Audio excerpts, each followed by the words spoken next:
You are listening to Fate Spinner, a Witcher actual play by Hallowed Haven Studios. We join the adventures of three men, a traitor, a witcher, and a sellsword, on the way to Bannockburn. The road proves treacherous as a beast ambushes the Mirror River. Upon its defeat, the trio pulls a woman from its stomach. She barely speaks, but her name is Srana of Cadwin, and this will not be her last encounter with evil. The town itself is idyllic in the extreme, safe enough to lead the criminally minded Velis and Ren into suspicion. Velis has come for business. Claiming to be a merchant, he wants to expand his employer's criminal network. Instead, he becomes entangled with the local leadership, the Greyburn family, and finds his deadly ex-wife has already arrived with motives unknown. Renan focuses his investigation on the strange magic of Bannockburn, and learns of a connection between the riddling wraith out in the fields, the elusive third sibling of the Greyburn family, and the threads that seem to descend from the moon, protecting and containing those who linger in the town too long. Hazel seeks news of his lost love, but finds a treacherous seamstress in the service of a necromancer, who unleashes undead against him from afar. The mage nearly kills Hazel with a poisoned gem, but the local apothecary manages to save his life and becomes a haggard point of contact for the trio going forward. The protection of Bannockburn keeps the darkness away as Velis tries to understand the complex knot of magic that binds the town. Renan chooses a simpler approach and moves to assassinate Elias Greyburn and end the bargain that binds him. Elias survives, but the spell is broken, and the undead descend in force, barely repelled by the trio and a ragtag militia. With the protection gone and their welcome worn out, the three return to the caravan and make for Cadwin, the necromancer, and greater dangers yet to come. Hi, I'm Overthinker, he, him, playing Velis Val, the human merchant, also he, him. Hi, I'm Bloodied Porcelain, and I'm playing Runa Aklisdottir, the half-elven Crow Clan druid, and our pronouns are she, her. Hi, I'm Stabbykins, and I'll be playing Hazel Renfield, the human man-at-arms. Both of us, he, him. Hi, I'm Virons. My pronouns are he, they. I play Renan Sagan of Etolia, the Witcher. His pronouns are he, him. And hello, everyone, and welcome back to Witcher Fate Spinner. We're entering Season 2, and I am surrounded by a lovely group of players. And everybody, how are we doing this evening? Well, apparently I fucked up the intro, so... Hey, you know what? I did too. So I'm having extra caffeine, so I'm great. As long as we're caffeinated and ready to go, that's all that really matters. As we enter back into the continent, it's been about 3 weeks since the events at Bannockburn. And the surrounding countryside, the closest town to that was actually Flotsam. And they had a few people enter town over those few weeks. People confused, not really sure what's going on. But they told small tales of being in Bannockburn and not really remembering almost where they're from in a lot of ways. They remember their previous life vaguely, but it's all kind of a fog. A lot of them have been there for decades and not really sure why they didn't leave. And there are a few people who came down from Flotsam to kind of investigate the actual town to find not what the people who left described as a vast green farmland, but it's what people always thought Bannockburn was. The entire area is now a vast marsh with almost no way to actually farm it. Mm-hmm. But that's not where we are now. It's getting towards the end of summer as we enter Cadwin, which is a land of... It's an old country, ancient in its roots, and just some of the hardiest people on the continent. It's gone through so much in its time. And you can feel that as you're going through plains, crossing rivers, going through the woods.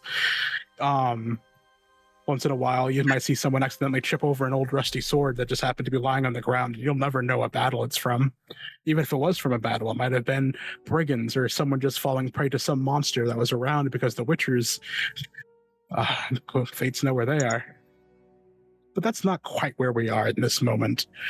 As we are in the woods, and it's roughly mid-afternoon, The sky is overcast with clouds, and there's a fog rolling through the woods, a very light one, not thick enough to obscure your vision, but to give you pause about why it might be a little lower to the ground. And we hear the sound of footfalls going through these woods. The trees aren't that close together, but the trees are tall, old, and ancient, with moss growing on one side, a few boulders every once in a while, large gnarled roots that go up and down. It's very spread out and open. You can kind of see your way through it. And weaving his way through those trees at high speed, we see one Renan. Now, Renan, you know the fate of a Witcher at times is to do something that's unfavorable. And you know that the people surrounding that incident aren't always, even if they're victims of what happened, they didn't like the way you did it or how you went about it. But one man made a promise to you that he would see you dead as you're running through these woods, and you hear the sound of the 20 or so mercenaries that have been chasing you for the past week.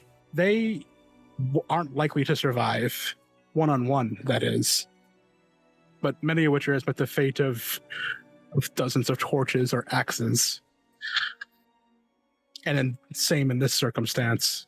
You recognized a few of the faces when they first came upon you about a week or so back in the small town of Marula along the edge of Cadwin. You were just making your way north along the Biona River. But since then, they have chased you farther to the east, deeper into Cadwin. They made it clear what their intentions were. They were tracking down a Witcher that destroyed their town. You saw a few of them in the tavern, a couple of them in the fields. These are the remnants of Bannockburn, and they're here to kill you. Not the first time. Not the first noble I've pissed off. But to make matters worse, at least to you, there has been a consistent chuckle throughout these woods. And you remember this chuckle well because it's the same chuckle of a being that understands what it was offering to you because you denied it and essentially told it to fuck off several times and that you would never join it. And the chuckle has been following you for the past few days, laughing at the fate that you've chosen for yourself. And you know the specter has been somewhat nearby, waiting to see if you'll meet your end or not. I would think that's why I've probably always had my silver sword on hand, and whenever encountering a guard or mercenary that's chasing after me that catches up enough, I'm dealing with them with my dagger. Because silver's not going to work on them as well as it would work on the specter, and that fucker, if it gets close to me, is going to go down. But as of now, they are about I'd say the reason you know how close they are is purely because of what you're hearing, but they can't see or hear you. They're maybe a league or so behind you, but they're not being quiet. That's not their intent. Even Witchers get tired. Yeah. No, they're waiting it out. I'm gonna keep pushing myself to that brink of almost exhaustion. And then when I feel I need to rest, thankfully I have this meditation perk, this well-being aspect of it, I guess, to where I can meditate and still perceive, and where I can rest and yet still perceive everything around me. You come across, as you're going through the end of a small stream, and you can see where the current surrounding hillsides kind of bleed into it. And you know it's just by your memory of the local area, because you've been here a few times. It's a tributary that bleeds into the Lixilia River a little further to the east. And if you keep going, you should be able to make it there and perhaps lose them. They don't have hunting dogs or anything like that. They were just lucky enough to be able to corral you in a direction. But you do know that Nada across the river is probably the nearest township. Do you keep moving? Yeah. Okay. All right. It's hard going. The afternoon kind of wears on. The fog gets a little thicker. And as you're going, let's have you do a perception roll for me. is awareness in this system? No, I was asking for human perception. Oh, human perception. Yeah. Can I yeah, die? Can I just die then? So are you actually asking for human perception? yeah, it was. Yeah. Fuck. Gotcha. But I will allow you to keep that awareness roll, only to be nice. We just got back. It's only been a few minutes. I'm not gonna just like. I heard perception. I'm going like, oh right, I got to remember what the translation is in this system. Yeah, you good. You good. You hear them coming, but you can't tell their energy level just yet. You can't tell if they're getting tired. You just know they're about the same distance. But I am going to need an endurance roll from you. That is likely. Yep, right there. Oh, fuck me. Got you. Fumbled. Fumble, fumble, fumble. You've been doing this for 7 days. There have been brief moments of meditation. There have been brief moments of quiet where you can kind of lay down. But you get the feeling that they might be taking turns with groups to keep you hounded, if anything. One group camps, one kind of makes its way, and they kind of are staggering themselves so they don't wear out. But, you know, even Geralt probably got tired after a while with something like this. And you can feel yourself start to drag a little bit as you reach that tributary and start running, trying to run along it, and you're stumbling and you're tired. You're not quite sure how much longer you're going to be able to keep your eyes going. And the rest of you, like as attentive as you are now, you're in the open woods. But as you're going, and with an awareness check, kind of like looking around the area, and you can see sign, claw marks, like disturbed leaves and brush in the area. Nothing is near you that you can tell. Your medallion isn't moving, but something in the area hunts here, and those mercenaries and those Bannockburn men are rapidly approaching this spot. He's gonna say to himself, "Fuck, it's time to be a bastard about this." And he's gonna, whatever he feels like hunts. Actually, if his medallion isn't moving, but something hunts, it's probably an animal. He's gonna probably take some of his provisions and throw them in the path where he feels it's most obvious, where the soldiers and guards would be coming down. Do you make a Witcher training roll? Yeah. Any modifiers I get? Sure. Have a 2. Why not? Oh, you're so generous. So that's a 19. It's relatively open forest, but it's old. Whatever's here needs the water, but also kind of needs some cover, and the trees are tall enough that it might like to lurk up there. And you're not... It doesn't seem likely. It actually seems impossible, but you're so far out in the middle of everything. This might be a fiend. Oh, shit. Judging by the sign and the area around you, and the fact that it's not immediately here, you found its drinking location.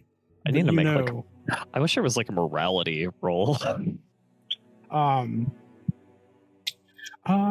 Yeah.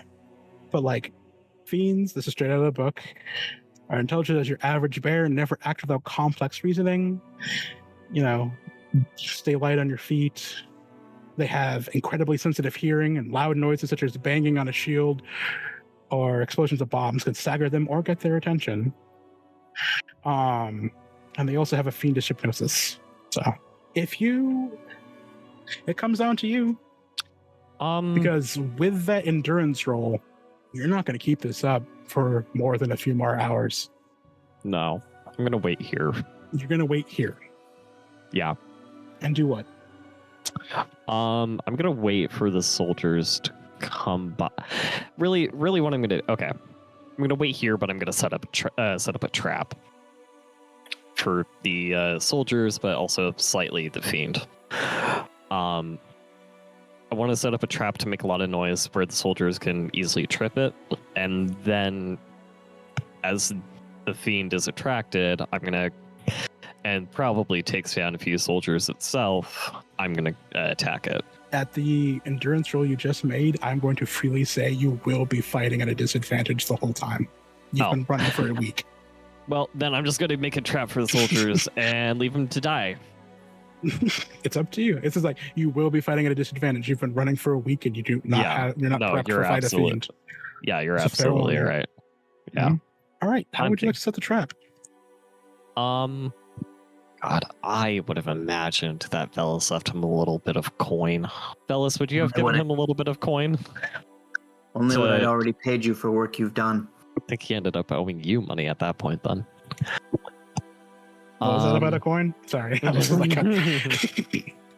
No, I'm just trying to think of what I can do that's going to make a lot of noise. I don't really have anything to make a whole lot of noise in my inventory.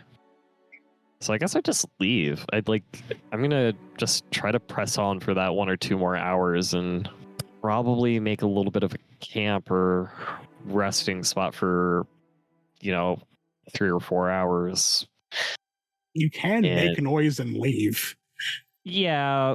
It's up to you. I'm just saying, you're thinking a bit too tactically. I am thinking a bit too tactically. No, I think I'm just going to leave it and let it be. Okay. And yeah, just probably find a place to rest for about 4 hours and then keep making my way to Cadwin, I guess, because I or at least keep my travel. Oh, well then, yeah. I'm gonna keep going and rest for a bit and keep going again. All right. Well, let's see what happens there. Cadwin's a big place. Has a lot of different environs and a lot of different areas. Some are deep, dark, ancient woods with old trees and beasts with very particular hiding spots. But some places are just kind of relatively sunny open fields, farmlands, people working them, old roads with travelers waving to each other as they go by, or maybe not waving entirely, maybe like a grunt. And it's along one of those roads when a brief moment of the clouds have parted, and it's not as cool as it's going to be in a few months when autumn fully hits. We find Hazel. Ah, excellent. Hazel,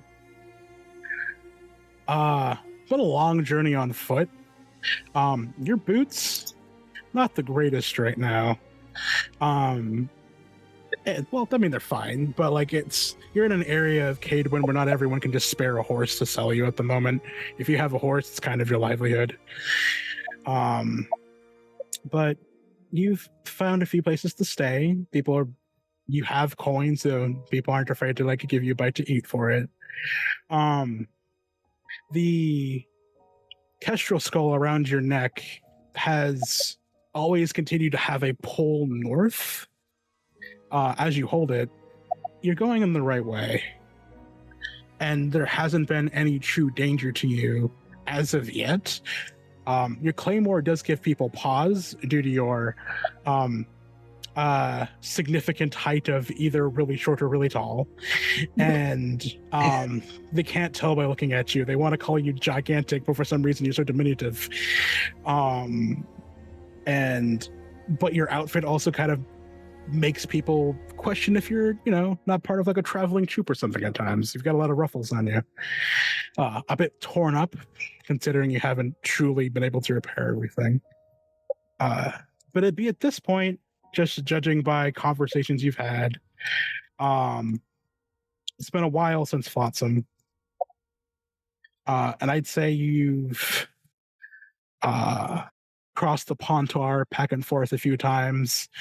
And you're currently on your way to Leda yourself. You crossed a small river a while back, thanks to the hand of a few people along it that were fishing. You haven't really had company except for a voice that you're far too familiar with, because it seems to be bored and badgering you every few hours, and you know the specter is usually nearby. Yeah, it's all you. Right. So currently, is he on foot or like still crossing at the moment? No, you're on foot right now. You did cross Okay. a river a few days ago. Okay.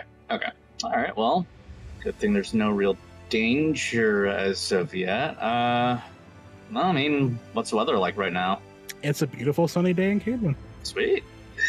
Yeah, he's just gonna kind of keep his current pace. He's not too hurried right now, is mostly just kind of trying to conserve his energy as he continues his march deeper into Cadeland. Yeah, and it's a beautiful day. But, you know, there's always got to be a little something to ruin it as you feel that familiar chill go up your spine as you know the specter is nearby. There once was a fool who sought fate and swore he would master its weight. He pulled at the thread till his destiny bled, and the spinner sat smiling to wait. Did you like that one? I spent a few minutes on it. You know, I figured you were going to leave me alone at some point throughout these weeks. I suppose that's not going to be the case going forward. Of course not. I figured if I pester you enough, you'd take the fucking deal. But no, you're so uptight and righteous. It's driving me mad. Could Damn. you do it for a little? Would you mind? Did you do it just for me? You already know my answer, and I really am surprised that you keep asking. Because you're marching to your doom. Your doom. Your doom. Your doom. You're marching to your doom. So you continue to say. Do you think it's getting less doomful? Come now. She looks up slightly at the bright sunny sky, clear, maybe a few clouds here and there. It's actually looking rather picturesque, if anything. Oh, do you think every time someone meets their doom, it's full of gloomy? Like dark clouds, bats flying around, lightning bolts, and what have you? No, sometimes some people meet their death like that man over there. And you see like a crooked hand point its long, spindly finger just kind of out of your periphery towards, you see like off into one of the distant farm fields. Someone like grasping his throat and just falls to the ground. Shame that. Blinks a little. Shame that one. Are you trying to hit me again with one of your hallucinations? No! Well, listen, okay. That one wasn't me. No, I mean, he's actually dead. You should really go check on him, actually. Maybe you can still save him, or do whatever you heroes do. Please, Hazel, go save the man. Are you sure there's not danger in those grasses? Sorry. I think I might be beyond saving him at this rate, but I'll see what I can do. And he'll wander over and see if the guy is like actually straight up dead. Do you leave the safe road, or you go into these long, tall grasses? Danger afoot, Hazel! Really can't wait to be rid of your voice. I know. As you go out into, it's just like at the beginnings, like oh no, it's actually relatively tall wheat as you're going through it. And you make it over to where the man collapsed, and sure enough, he's on his back. And he's clutching at his throat, and his skin is completely pale. Is he like completely still by the time Hazel gets to him? Mm-hmm. I can't tell you if it's a good idea not to wander into a field where a man dropped dead. Yes, well, I'm chock full of good ideas, aren't I? He will stoop down. He'll take a closer look and see if he can glean anything as to the cause of this sudden death. Sure. Okay, I imagine that will be human perception. That'd be first aid. First aid. Where's that? First aid. Ah, there it is. I have nothing for that. That's gonna be awesome. Sure, this will go great. Mm-hmm. Yes, this body is made of body. Oh, it's actually not bad. No. It's pretty good. Yeah, you take a look at him. Legs are fine. Chest seems okay. A little sunken in. Probably hasn't eaten much. Pull his hands to one side, and oh my god, there's a hole through his throat. Do it all right. That's deeply unfortunate. He's like gonna take a quick just scan of his peripheral surrounding. Oh yeah. And is like kind of primed to run back for any kind of cover. I'm assuming he doesn't see like an arrow sticking out or anything like that. It is just the hole, yeah? Say again? There's no like arrow or any kind of like foreign object sticking out of the hole. It is just the hole itself. It's just the hole through his neck, yeah. I was expecting to see an arrow or something like that. He looks around his surroundings, actually. I'm assuming there's like no arrow on the ground either, having like over-penetrated and... You literally looked at him, he clutched his throat and dropped to the ground. There was no arrow, there was literally nothing else in the field but this man. What does the wound look like? Does it... It looks like a clean hole through his neck. Okay, just a like unnaturally clean hole. Yes. And it's just a hole through his neck. You can see the inside, yeah. There's no blood dripping from it.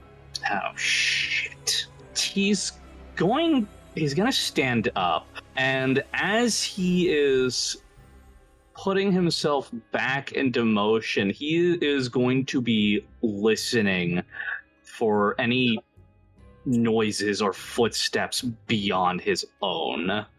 Because at this point, he does not trust he is alone. You hear nothing, and you see nothing. Should I tell them to leave? Fucking hate you. I'm trying to help. There's a few of them. I'm not sure you can see them. Okay, humor me. What exactly am I looking for then? No, you can't see them with your eyes. Fucking great, I knew it. Oh, what it wouldn't give to have a Witcher. And he's gonna pick up the pace and roll an education roll for me, please. Okay, I got a little bit in that. A little bit of a smart boy. 14. Nope. Oh, shit. Oh, that's dire. That's actually really bad. It really is, yeah. Well, let's see. Yeah, nope. Well, You want any help? I'm quite versed in these, Okay. All right. You want to help? Yes. Tell me what I need to know then. What am I dealing with? Well, I would suggest you start running. Excellent idea. He's going to start running. He was already like halfway primed and he is booking it now. Yes, very good, smart idea. They're quite unfriendly. In fact, they're very angry at this point. Exactly. Oh, what is they? Oh, well, how do I put this in a way that you would easily understand? Actually, let me get out my book. You have to be joking. No, would never joke about your life, Hazel. I'm quite invested in it, actually. I think you still would joke about it. Of course not. There's no chuckle in my voice at all. Oh, yes. I believe they're called Noon Wraiths. Old legend, in fact. The Noon Wraiths. Fantastic. I thought... Roll another ghosts are education check with a +4. Okay. Ghosts were a nighttime kind of thing. This is bullshit. No, these are specifically during the day. 17. Cool. Some say Noon Wraiths are the souls of young women who got killed right before the weddings. Come back as horrid, white-clad wretches that haunt the fields when the sun is highest. Folks say they're smart or driven mad with grief and revenge, which makes them kill anything they see. And they usually don't kill with claws or teeth, or the like legend says they enthrall you with dark magic to make you dance with them. You only stop when the sun goes down, but you'll be long dead by then. Rudolph Kasmer. You know, it's cool. Don't worry about it. You should run, yeah. Fantastic. He is going to run so much faster. Mm-hmm.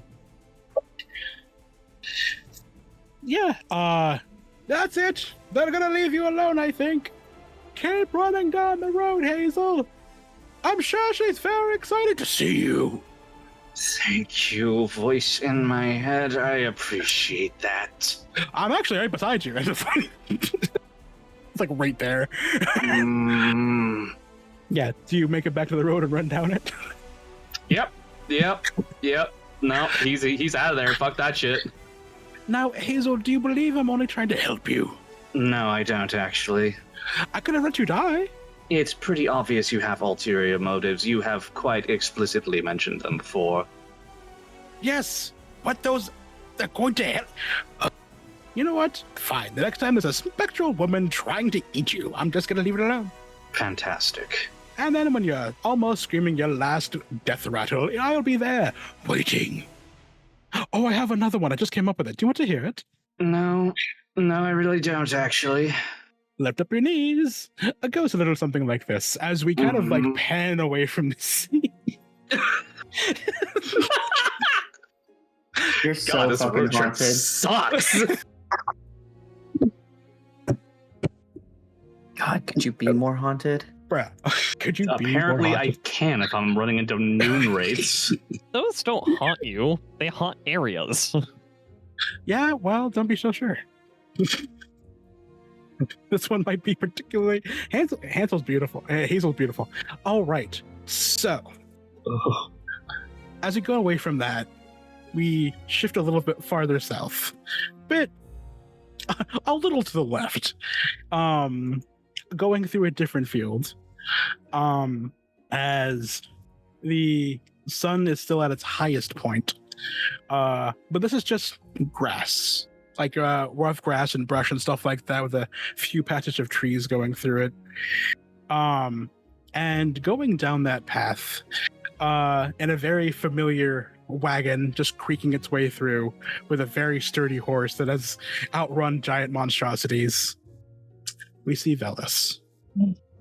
What a lovely day. Velis, it has been almost a month now, and you've made a little coin here and there, stopping at a farmhouse, a small village. There have been a couple of larger townships that you've been able to make your way through, and you're good at what you do. You've made some coin, and it has been a bit since Bannockburn, but you can still kind of feel it left such a bad taste in your memory, in your mouth. It still kind of haunts you a bit what the state of that town might be like now. But you managed to kind of cross the Pontar and start making your way farther north along the Lexilla River. You're not quite sure where your former companions went. And you can't tell, well, I mean, the Witcher was under your employ, but like, you never had to pay him. So that kind of worked out. I paid him. I just fired him when he fucked up. Did you actually ever give him money? He was getting coin from me every day that he worked for me. He just spent it on, I think, silver knives. You guys I got could've sworn- paid? I don't. We're gonna have to look at that. I don't think you actually gave him money though. That's just me though. I thought you were just like buying stuff for him in lieu of That giving also him money. happened. Yeah. We'll see. We'll see. You got plenty of coin yeah. though. As you're going, the Leaning back in the seat, pipe in his mouth.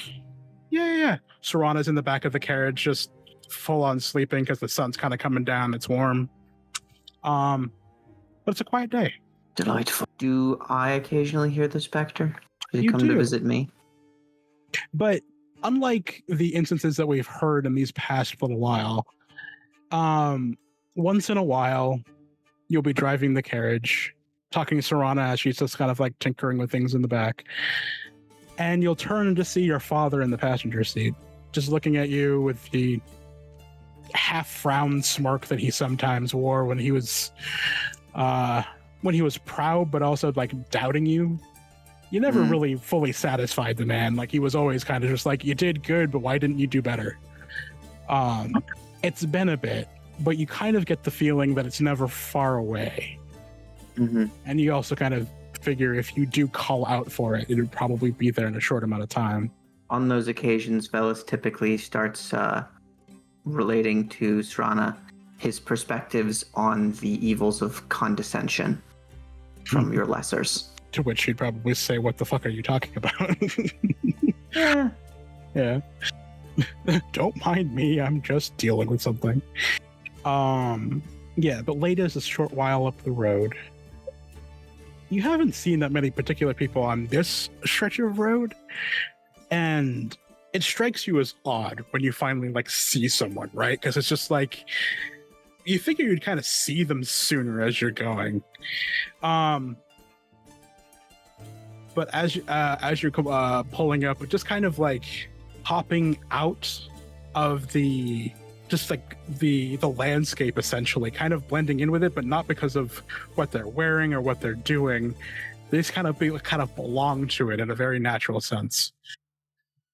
As you're about 20 feet away and pulling up, BP, would you like to describe your character? Sure. Who you see stepping out onto the road is a diminutive figure at about 5'1", 5'2". She has her hood pulled up, but you can see long red hair that is kind of spilling out of the bottom of it. Her clothes, she has like a cloak on, but the cloak is currently like pushed back so that it's not really covering her. It's mostly just like a, not fully covering her. It's mostly just draped around like the tops of her shoulders. You could see that like the skirts that she has on, and it is multiple. It's clear that she has been like over time, like replacing layers of fabric with a new skirt and not just not bothering to get rid of the rest. It's like this weird kind of hodgepodge collection of fabrics. And there is a leather bodice that's pretty tightly fitted and like leaves her shoulders and most of her collarbone.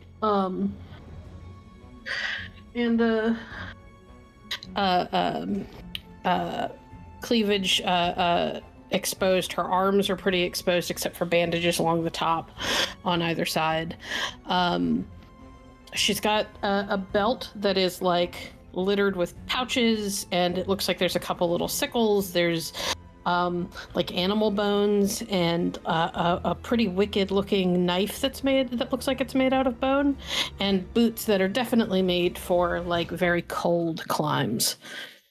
Velas leans back and says quietly to Srana, "Srana, load the crossbow." Huh? Oh, yes. Oh, she also has a staff, and the staff is taller than she is. Cool. I'm gonna try and pops her head out, like red hair coming out, just like, oh, why?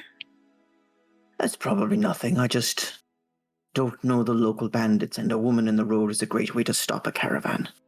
You are in a completely open field, by the way. Just keeping you know. Well, somebody just appeared out of nowhere, which means others could. It is worth noting that she is walking. Like, she's not walking towards you. She just happens to be in the area. She looks like she's mostly ignoring you. Right. No, just responding to the situation as it is occurring. Yeah. But no, she's like, all right, load the crossbow. You change the tension on the... It's for your big, stupid foot. That she's struggling with it. Cool. I will leave her to struggle in the back of the vehicle as we pull up alongside this stranger. Good afternoon, miss. Where are you headed? Her head will kind of lift and turn towards you. Her eyes are like a startlingly bright blue, but half of her face is covered in this like dark black face paint that is vaguely in the shape of like a bird. Do I have a specific location? Am I still headed for Bannockburn? Is that the plan? No, Bannockburn's behind you. You're following the Omens north. Right. Yeah.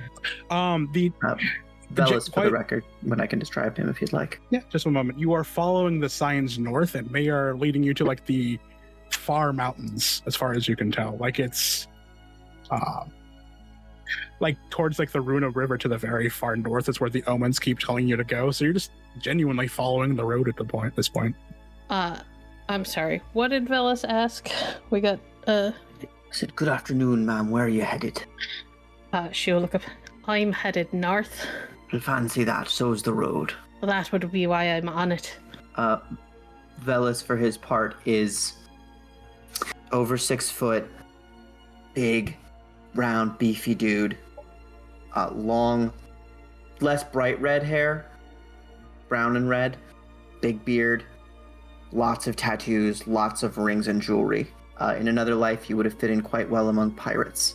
Instead, he is somewhat plainly dressed. And what is to the north, if I may inquire? I'm not Velas. sure yet. I'm not sure what's north yet. Take it. I'm going where the crow's telling me to go. So with that, Clever. actually, as you hear like struggling in the back, and as Serana kind of pokes her head up, it's not going to load. Oh, hello. And there's just like a flap of wings, as the three of you all see just as a big for a crow just kind of like land on the back of the actual wagon. Velas Glimmer. looks at the bird and then at her. You should really ask before you just decide you're going to take a ride on someone else's cart, and she'll hold the staff out for the crow to swap onto.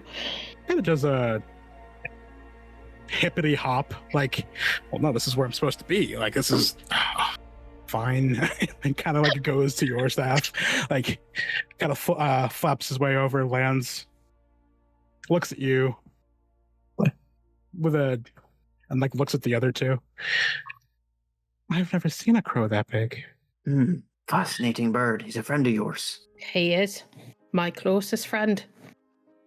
Well, my name is Velas. I'm Runa. Runa. That's close Runa, enough. I am a trader, a maker of bargains, and I should like to make you an offer. Her eyes kind of narrow a little bit. I don't have much to trade or need for much. Well, I have this horse and carriage, and extra room in this back, or a seat, as you prefer. And for this that I offer you, a ride as far north as I am going, I ask only for as much of your story as you should like to share. She looks at her bird. It kind of gives you a look of like, come on. It's just kind of like, it's doing the agitated bird hop and just like looking back at the wagon like, I want to sit over there. He was on board before I made an offer. She makes these odd little noises in the back of her throat that sound vaguely like crow speak noises. Like she's going back and forth with her animal. And then she looks down at the crow, looks up at you, looks down at the crow. The crow is doing the same thing, kind of mimicking her look back and forth. And then she goes, Glimmer says you're fine, so I suppose we can give it a try. Clever birds. They are. And he offers a hand to pull her up onto the wagon. She will take it. North it is then. She'll nod. She will also, once she's seated, kind of push her hood back. And you could see that long red hair is kind of like braided in some places and hanging loose in others. And there are like animal bones and things kind of woven throughout. You also see the tips of pointed ears stick out from between them. Serana, Yes. you can stop fighting the crossbow now. Of course I stop. I don't want to scare that one. But it points at the crow. What's their name? Glimmer. Oh, hello. Kind of gives a nod. Like a sparkle or shine. She kind of makes a vague gesture with her hand. My people's tongue has got a different meaning, but I in Nordling. Here's a question for you, BP. How much autonomy do you give Glimmer? I mean, Glimmer is a familiar. He is his own thing. He's also, because he's a familiar, he's very bright. It is implied in her story he has a fair amount of autonomy, so if you want to control him, have fun. No, I'm just making double sure before I just do this. Yeah, go for it. Cool. With that and her curiosity, he just kind of like hops back to where he was in the back of the wagon and just kind of just looks down at Serana, who's just like, oh, wow. Very impressive. I can't do a crow noise that's quiet, I can do one, but I'm not going to do one over the mic. The razor, well, I was raised around those, so my brain's just like, you could do one of those. I'm like, yeah, and not ruin people's ears. Just straight up, just like and like, of like, general approval, like, I am the shit. Thank you very much. And kind of just like settles it into the back and just kind of enjoying the company. Velas, do you keep going forward? Yeah, I think I say that's Strana, and this is Goliath up here. Most worthy steed I've ever had the good fortune to encounter. You hear like a nicker from the massive beast. So it's like, please keep going. She will actually reach out and give the horse a little stroke on like its back, like the very back of it. Being that she has elven blood, animals like her. Yeah. Just feels the scratch and kind of like massive head turns to look at you. One big actually I didn't, you know what? Yeah, I'll stick with brown eyes. Kind of gives you like a approving look. Head turns around to look at Velas like, this one's chill. We got this, boss. I like this one. Well, faith in the wisdom of beasts, then. And he flicks the reins and proceeds, giving you plenty of time to talk. We have a deal, after all. What would you like to know? I find it best that my guests choose where the story starts. I have never considered my life particularly worthy of being called a story. I imagine we shall disagree upon that by the end. He leans back, puts the pipe in his mouth. All right. The stun is a little bit... the sun is a little... It's the stun. The stun! The stun is a little bit past known, but as it were, as the sun loaded down the sky.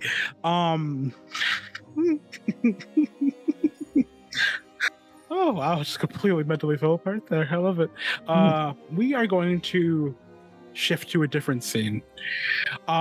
Where the sun can't be seen, but it is getting much, much darker out. As we shift back to the ancient woods on the other side of Cadwin, as Renan is still running.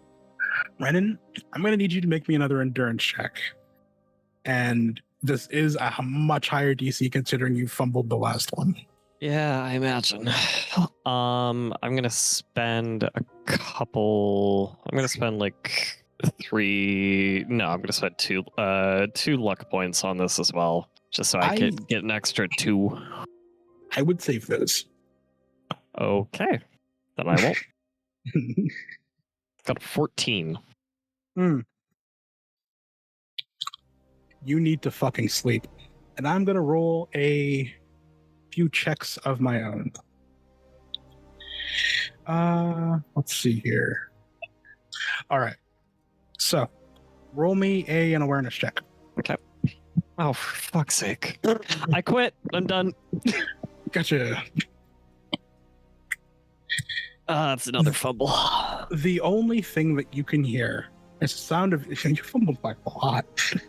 The only thing you could feel right now is the aching of your bones, the breath coming out that's all raspy. You've stopped to drink a few times, but the swords in your back are feeling heavy for the first time since your training many, many years ago. And as you're running and as you're going, these woods haven't been loud except for the distant sound of those men. But even now, you're having a hard time hearing them. And the woods are quieter. Roll me another awareness check. All right, come on, dice. Don't fuck it up again. That's more than not fucking it up. That's making up for the fumble. Great. All right. You think all of the gods that have ever been around for you, especially in this moment, because you can't hear anything around you, but you focus on yourself for a brief moment and you can hear yourself breathing. And it's only in this moment that you realize how exhausted that you are, because you feel your medallion going and you're not just hearing your own breathing in this moment. And as you extend your senses out far into these woods, you can hear the breathing of the men that have been hunting you, and they are far closer than you assumed. But with a crit, they're behind you and approaching a little less than, like, call it maybe half a league away. But to your left, as you're running, there's a much deeper breathing sound, and it gives you chills. Shit. That's what he's gonna say. He's gonna say shit twice. Because as you're going, you realize a few things that you're remembering talking about the monster that I described being a fiend. They are very sensitive to loud noises, but in your own exhaustion, there's one thing you didn't consider as you're going through these woods. You're running through a very loud open space of woods. You yourself are not being quiet. I'm gonna very wearily ready my silver, but also look for a place that I can technically hide and make noise to lure the fiend closer to the people. How? So they're half a league behind you. That's in a direction you can't determine right now. Yeah. Other than, they're just behind. And they're approaching you. Okay, so we're gonna do this. I kind of just want to wait for it to be in the middle of the chaos. I'm just gonna help you real quick. We're gonna do this. Cool. We are gonna put you here. Let's do this real quick. All right, let's get the drawing tool out here. Visual aids. Draw. Make this black. All right, you're here. The sound is coming from right here. They're behind you. Fiend, there. Okay. Is there not a way for me to kind of hole in that like go that direction, call the fiend over, and kind of let the humies kind of die? You can certainly try. Because that's what I'm thinking, is that I go back over to the right in a right angle, lead it back towards the humans, and then kind of make my way out. Because this thing is clearly hunting. It is. So I'm gonna very exhaustedly, still keeping my silver sword drawn just in case I'm fucking ambushed, because shit happens. Kind of go off towards away from where I can hear the fiend breathing, but closer to the humans. And when I kind of feel like they're equidistant from each other, I'll let off a humongous yell. And I don't want to do that again because I don't want to break my chair again. Okay. Just to be clear, I'm just going to do this for you because it's going to help your planning. This, like I said before, you're currently, let's call it right here. There is that tributary that's running along through here, but it's easily crossable, but it is there. But these are also very open woods. There are a few rocks and boulders every once in a while, but these are very open woods. So how would you like to go about? How would you like to go about this? Are you trying to sneak? I think once I yell, because I don't imagine they'll see me right away. But if I yell, then yeah, I would like to actually climb up a tree and hide. Actually, I'm gonna do some path for you real quick. Sorry, there's a lot of planning that has to go into like being monster hunter kind of person. Yeah. No, just making sure I'm giving you all the information to do this because you are monster hunting in this moment. So half a league is about a mile and a half of just kind of like they might be able to see you through the woods, but the humans. Okay. But you can still do this. So if you're trying to go that way, this would be a stealth roll to make sure they don't see you. Yeah, I'll do that. Okay. Make me a stealth roll, please. Yeah, no, I just ended up opening the wrong window. You're good. I'll give you a +2 because you just traversed the area and have been kind of looking at it despite being exhausted. 21. Okay. You, dragging your feet nonetheless, do manage to make your way. How far do you want to go and how before you wait for them? Because they're running towards you, so they're basically trying to find a spot to hide because this is still like a mile and a half as they're rapidly approaching you this way. So they're going to catch up to you before you reach the spot. Yeah. So more what I'm thinking, just based off of what you drew, is either I don't think hiding in this spot right here is a good idea, or hiding in that tree, or whatever. So I'm thinking here, where I did the X, that tree or rock or whatever is where I'll hide. Well, I'll shout and then attract the fiend over. Okay. You do get over there in time. There's plenty of time for that. As you're laying in wait, you do hear them approaching you rapidly.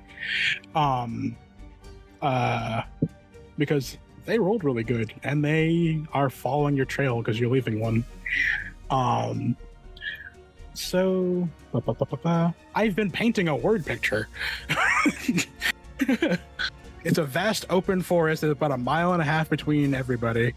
Yep. You know what? We'll post this in the Patreon. I'm sure it'll make you more sense. Yeah, do you guys want to see our map? Yeah. It's the best looking map I've ever seen. Graph paper, and we're in fucking 3rd grade. This is where the Pokemon are. All right.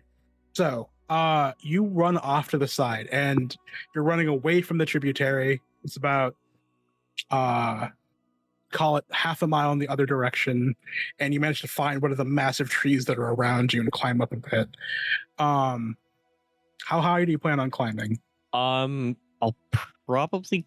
How tall is it? So my brain is going like, I'll climb 20 feet. Like I want to go like a decent way high up.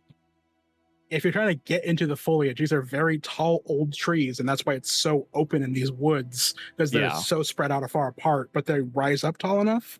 If you're trying to get to the top and hide, that's about 80 feet up. I just want to go into like where the maybe a foot or two above where the foliage like starts. Make a roll. Yeah. Physique or yes. Okay. I was about to say athletics, but I don't think that's a thing in this. Oh, for fuck's sake! These dice. Ooh. These dice. Cool. That's your 3rd fumble. That's amazing. Okay. Oh, so I have to. All right, everybody. So in the fogginess of this forest, which is going to help you, by the way, it is helping you. In these, imagine the Pacific Northwest, if you will, as far as how these trees look. Ponderosa pine-esque, so the foliage is pretty high up. Yep. Fuck me. The fog is rolling in, so it's kind of roughly covering the forest floor. It's getting a little bit thicker as the entire woods are slowly getting filled with the sounds of dozens of trudging feet calling out, "Is he over here? Do you see him anywhere?" "No, but I saw these tracks. This branch is broken," as this group of men are just marching their way through this forest. Some of them are splashing in the river off nearby. Some of them are kind of going from boulder to boulder, holding up their torches. They've been going for a while, so they're tired too, but they're keeping a sharp eye out. But not quite sharp enough. Renan, you hear them coming and you do your best. This is less of a role of how far you get up the tree. This is how long you can stay up there, in a sense. You do get up there. You're holding on as tightly as you can, but you feel your strength waning as you hear them slowly approaching from underneath. Even climbing over boulders and going through the brush, knocking aside some old branches and stuff like that to try to find out where you went. They are underneath you at this moment. And I got to make my noise for the fiend too, right? No, not yet. No. Okay. You got up the tree, well, yeah. You know what? I guess this is where we're going to make the noise. Not entirely how I wanted to do it, but fuck it, we have to. Can I drop on one of them? I don't need you to be benevolent enough for me to like stab my way through them, but I just want to like essentially fall on one of them and roll off. Okay. Sure. To be clear, because I don't think I can hold on to this tree for very long. No, just saying. To be clear, you're about like 70 feet in the air. Oh shit. Okay, I can't do that then. That's where I said the top of the foliage was like the. Yeah. Don't suppose I can re-roll that endurance again, can I? With luck. In this moment, they are underneath you. What are you going to do? I'll give you a chance to roll endurance to hold on to the tree or something in a moment, but you need to do something in this moment, or don't do anything and let them and see what they do. I'm not going to do anything. I'm going to see what they're going to do. Okay, roll another endurance check, please. Okay. I am rolling it with luck points this time because fucking hell. Tired of these rolls. 18. All right. Let's see here. They are mingling their way through, but they're not moving at a quick pace at this point. Your tracks have stopped here. Yeah. Once I feel like they've... Yeah, I'm going to kind of give off my... Well, actually, do I see any bows and arrows on them? Mm-hmm. Or, yeah. I mean, is there a way to... No, it's a fiend. Oh, what do I do? I'm just saying, you have an opportunity if you would like to use it. Yeah. No, I'm gonna... Yeah, I'm gonna take out my sword and essentially... I'm gonna use my knowledge of the human body being able to take impacts. Because humans are squishy, but in a good way. I'm gonna take out my sword and drop on one of them while also shouting, because that's gonna attract the fiend. And if I can cause a lot of confusion and then run, then I think I want to do that. Okay. So, I'm not sure what the rulings are for dropping from this high up to do a sword attack on somebody, but what kind of strike are you doing? I mean, it really is just kind of pulling out my steel, holding it underhand style. You know what I mean, reverse grip. What kind of... No, what are you doing, like a light or a heavy strike, or fast strike, I mean? Technically, I guess this would be a heavy, considering I'm just letting gravity do the work. Well, you need to actually try to hit them, and that's how this is going to work. We'll roll for how much you may or may not take when you land on him. Fast strike, then. Fast strike, because that doesn't incur any penalties. Roll a fast strike, and then we will figure out everything else in a moment. Okay, 25, 24. Okay. Describe how you fall from the air and kill this man. Yeah, I'm just going to kind of, while holding the tree with one arm, or holding on best as I can, kind of reverse grip, strain, and pull out my steel in a really uncomfortable manner.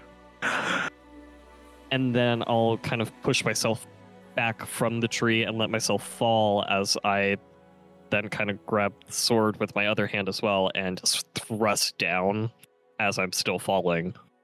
Even though it's not really going to do anything, it's just going to offer that pierce a little bit quicker and make this more of a merciful death than how shameful it really is going to look. Make me a brawling or physique check, your choice. Brawling, please. Yeah, go ahead. I'm just going to roll this as a charge attack, I guess.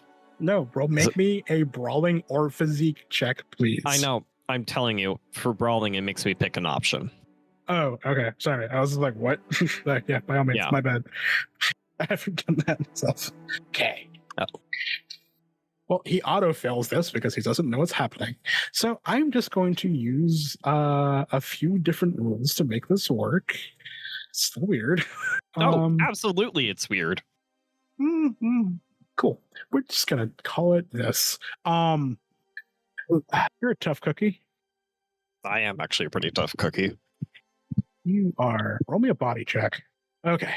So you fall from this height and kill him. A few things work in your favor. That you had a human shield / cushion to cover this fall, and you were able to tumble enough and kind of control your own roll enough to not almost break your neck or legs. As he dies with a gurgle and a slashing of steel, as all of these men turned and started looking around to see what the sound was, they turn to you and see you there, and there's like a stunned moment of silence. I don't want to shout at myself, but Brennan is going to shout, "Hey, Fiend, I got some live food for you." All right. There's the shock of your yell and the fall and the surprise before there's an uproarious yell and they all charge at you. Yeah, how many of them are there? I'm imagining quite a large amount. Like 15 to 20 people? Yeah. So I'm going to run towards the Fiend. That'd be running through them. Oh, shit. Well. Okay, so, all right. So remember that X where you are in the tree? They moved up to that spot, so they were like here looking for you. Yep, I understand. Yeah. So they're there now. Yes. They moved up into the area and they were looking around for you. You fell down on one of the men that was searching the area. Yeah. Well, I'm going to make my stand for now until the Fiend comes here, because if I remember rightly, Fiends can move on a pretty fast fucking pace. I'm going to tell you plain, if you try to stand your ground, you're probably going to die. Okay. And it's then up to you. I need you to suggest what I should do, because my options are to stay and fight. Or I thought you run. were going to run after you did this. Yeah. Yeah, because I was gonna say I want to run. Yeah. I want to run. I want to lead this Fiend on, like, I want to bring this Fiend over, and my plan was to kind of like juke the Fiend. You know, just kind of go like, Fiend comes here, and then I go off to the side. Like, the Fiend comes in, and I duck off to the side and let it have its food. So if I'm able to run, you know, further towards whatever direction I was originally heading in, then I want to do that. And I'm pretty sure I remember rightly. Fiends run quick, and it should start being able to take out the humans behind me. Who's to say? I'm just trying to let you know, if you stand your ground, you're probably going to die. Yeah. If you would like to run in any direction, like the direction you were heading in, by all means. Yeah. If you want to stand your ground, right. You can do that too. I'm just letting you know. I will run in the direction I was heading in, and then hope and kind of plan on how fast Fiends move. All right. For the Fiend, we'll see what happens. All right. So they start chasing you through the woods. As that happens, and the yelling starts, and there's the sound of heavy feet hitting the forest floor, swords being drawn, arrows being knocked as they're all shouting, "Get the monster, get the bastard, there he is." And they're all chasing you through the woods, just making a massive roar as they go after you. I'm going to make a roll of my own. I feel like I'm giving you some free ammo here. Would you like me to make some dodge rolls just in case arrows fly my way? No. I would like you to make another Witcher training roll. That's a 20. Awesome. All right. And give me an awareness roll. I'm really glad I increased my Witcher training before. I'm so happy. Cool. All right. So everything you know about Fiends is going through your head. As you are running through the woods, you're exhausted, and you feel that your body isn't quite up to everything that's going through, and you just can't quite pick up on everything that's going on around you. Give me a dex save. All right. My saves are so fucking lucky right now. Pretty kind of stupid right now. That's why you don't see it at first. These aren't you know for a fact, and this is what the Witcher training is rolls, they hate loud noises. It distracts them, it throws them off their game, and the sound of all of these men hurts it. You yelling and starting this, it sent it into one of the most true parts about Fiends. They go into frenzies. And that's why as you're running, you manage to just kind of like almost slide to one side as you see it coming in from the left in a full just body swing and slam its way through about 3 of these men as they're trying to run after you. As it lets it, they got a blood-curdling roar that kind of fills the surrounding forest. And as blood kind of splatters the ground at your feet as you manage to just scramble your way, we're going to pan away for a moment to a beautiful sunny day. How you doing, Hazel? Oh, well, there's a dead guy on the road with a hole in his throat. I'm currently running for my life from what are apparently called noon wraiths. Ghosts in the middle of the day are apparently a thing, but, it's good weather. And there's something like a jaunty tune from a spectral friend to really help you along your way. Oh, God fucking damn it. Hazel, I do believe if you'd filled your life with more song, you'd be doing better with yourself. The only thing I need more of right now is more of your silence and a bit more tea. God, I could really kill for a cup right about now. I bet that farmer had tea on him. I doubt that. Fine. So, how do you plan on taking on a necromancer? With a sword? Fashion good looks? It worked well enough for a 2-story skeleton, so I don't see why it wouldn't work for a necromancer, assuming I can get close enough to him. You still don't know his name, huh? Yeah, I could have sworn I've heard it a number of times, but it keeps slipping my mind, admittedly. It's like Vuo, Voodoo, Vu... something or other. Wouldn't make a necromancer angry. That's just me, though. I find them quite boorish. I think that might be one of the few things we actually agree on. Now, if we could agree on the one thing I'm actually here for, I desperately appreciate it. And I'm not going to take you up on that offer. To explain why. You keep on giving me these bullshit heroic reasons, but I know what you really are. Really now? You're just a man who can't let go of a love who left him. And there's plenty of men like you. Really? Yes, really. You think you're unique? That's what you're boiling me down to? Just a heartbroken sop trudging through the woods? Yes. I'm really going to have to disagree with you there. I'm sorry, it's what I just really don't want you to die before you get there. And you keep trying to phrase it like you actually care about my life and well-being, and not just whatever you can actually get from the depths of my soul. Yes. Did you think there was a...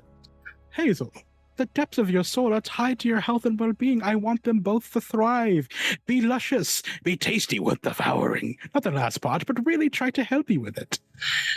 Listen. If I didn't want to help you, I wouldn't tell you there was a crossroads coming up. Okay, this ought to be good.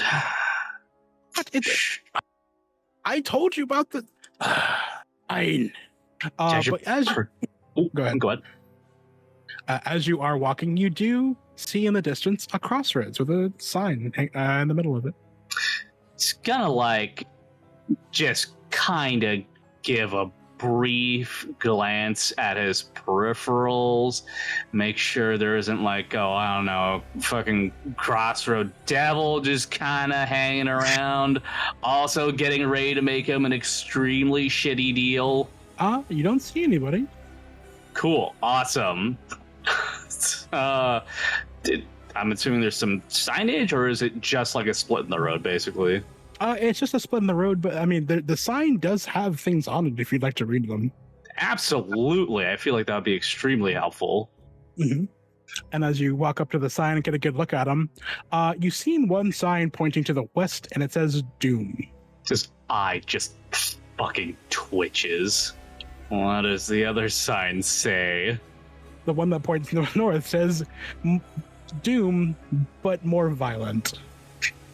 This just feels extremely heavy-handed.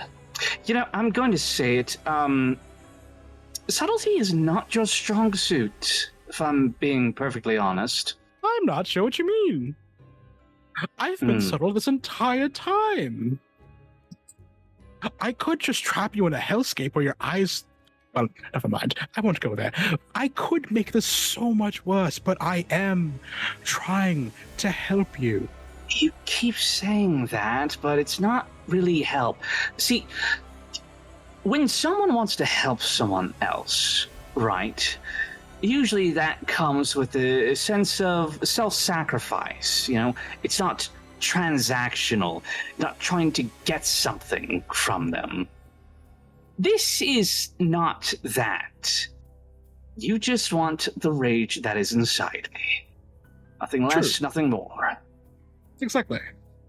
But I am going to say this once. If I wasn't trying to help you, I wouldn't have pulled on this particular string to make your life much easier. Do your feet hurt, Hazel? I'm sorry? Good thing I found Daddy's boy.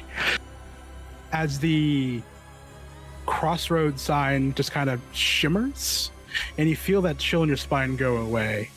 As the sign points to Leda in the north, which is kind of where you've been heading the whole time. And you can hear the sound of horse hooves kind of coming down the path that's heading west. Thank goodness. I have been dying for a ride. Hello there, strangers. Spare a poor fellow a ride. Assuming that this is us, the second the other voice Grizzly, pops yeah. up, the second the other voice pops up, Runa pulls up her hood again and hides her ears. Bold of you to assume it's you, considering what I've done to Stabby this whole day. But no, it is you. Just assume. Half of me was just like, that would have been amazing. But no, I have things to do today. But you do hear the sound of your old friend Hazel, Velas, and you can see the 7-foot glimmer of a claymore that seems unneeded in the distance. Pull up beside him. Well. What an interesting day on the road. Well, actually shit in my boots. Is that you? You who? Fellas, right? He like quirks a brow, is like leaning over a little, just like giving you a scrutinizing up-down. Do I know you, young man? I don't know. Do you? What's my name? What appears to be short stuff. Oh, it's the foppish one. As she says, Sarah, like pops her head over the carriage. Yes, the half dwarf. You remember him? Yeah, all right, too. He just like fucking like hangs his head as he gets up onto the cart. Yeah, I'll pull him. He's probably sitting in the back with Trana. You have no idea how relieved I am to see you bunch again. Honestly, it's been me, myself, and that fucking specter in my head. Oh, is he still talking to you? Yes, much to my chagrin. He has yet to leave me alone. Honestly, he's been doing it for pretty much every day I've been awake so far. It's Well, that been, sounds what, quite maddening. 3 weeks of this constant badgering. I hope you haven't been having to deal with it. Velas glances over to the side of the cart where his father is glaring at him. No. No, it's not. He's not there now. It was been like every 3 days. But close. He's not there. He's not there now. But that would have been hilarious. It's like, got a problem, son. It's like, yes, Dad, go away. Luna. Yes. I've just been watching and listening. Runa's happy to sit back and soak in whatever the fuck this nonsense is. Yeah. As you're listening,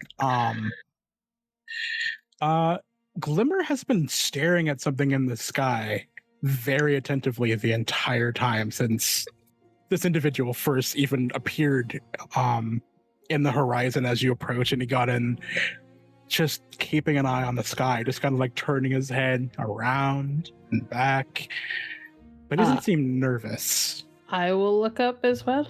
Do I notice anything unusual? You do faintly kind of going through the air. Very, very faint. Kind of attached to the back of Hazel's neck and kind of dispersing through the air itself. There's like 3 bright blue gossamer strings that are just kind of floating through the air and drifting off into the distance. I'd like to do a thing, please. Mm-hmm. I have an invocation for this.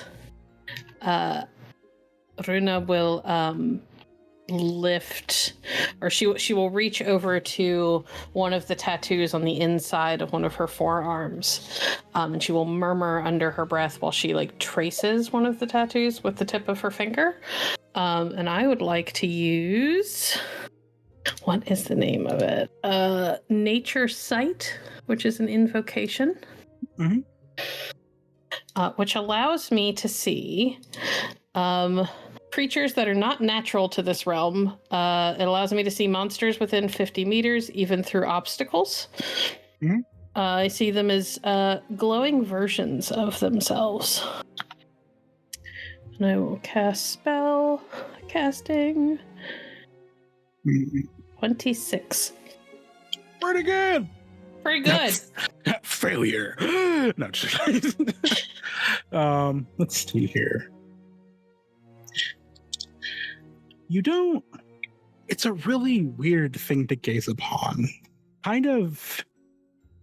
It's like coming around Hazel's shoulder, and as you try to shift your periphery and kind of like look in all these directions, it kind of keeps changing where it is. You see this long, tall figure wrapped in like ragged robes with its hood all the way down, and you can't see into it, but it has long hanging robes, and its arms are kind of hanging out of them.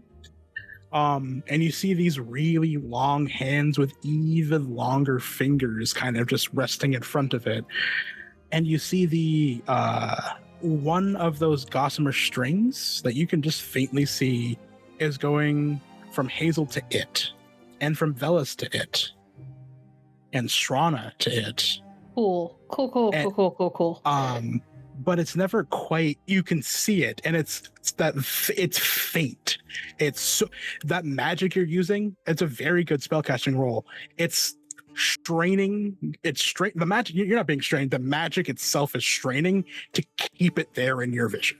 Cool. Can I roll monster lore?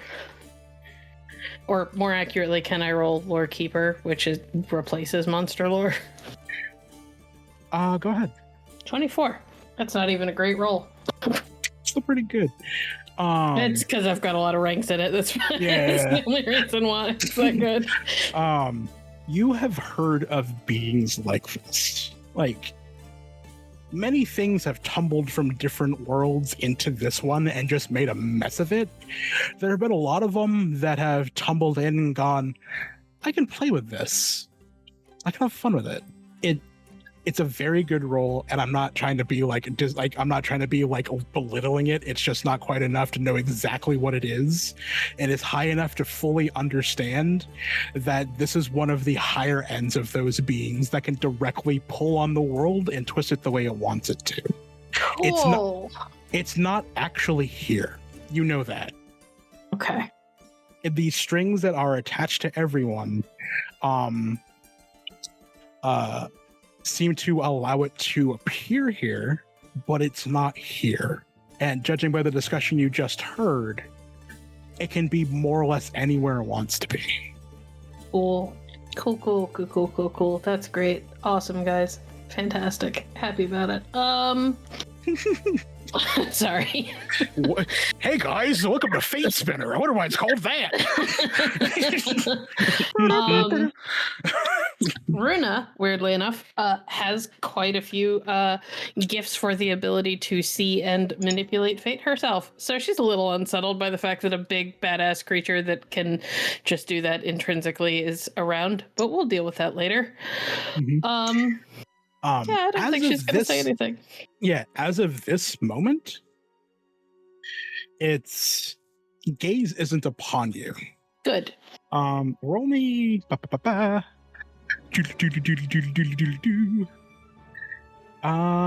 a thing for this. Deduction. Deduction of all things? Okay. Mm-hmm. You're putting pieces together. Cool. It's not that high. Where is deduction? There's so many things to roll on this fucking sheet. Oh, there it is. Okay. Yeah. Do I have any bonuses because I have some knowledge going into this? The DC is very low. That's the bonus. Okay. Yes. 19. Yeah, good. You've been talking to these two. They know each other very well, and the young woman in the back knows each other very well. Because of the 24 from the lore keeper, and plot, it needs to move. These strings were placed when the immediate body of the creature was around. It can't see you because it doesn't know that you are immediately there. Do I have the feeling that if I were to talk now, because one of them seems to be actively affected by this thing currently, that it would know that I was there? Yeah, it would know. Yeah, it would know you're there, but like it wouldn't be able to do anything to you. You reasonably assume. Okay. Yeah, in order to attach one of these strings, you assume it has to be there. Okay. Whether or not it can just appear in that spot right now, you do not know. But yeah. Cool. Mm-hmm. Yeah. I think Runa is going to continue to vibe while they talk and say as little as possible for now, because she is observing and learning about what sort of fuck ups she has managed to wander into. Mm-hmm. As these Whatever two start, do you mean? as these two start bullshitting with each other, and Renan gets involved with one of the scariest creatures on the fucking continent, surrounded by a bunch of people who want to kill him, we're gonna go to break.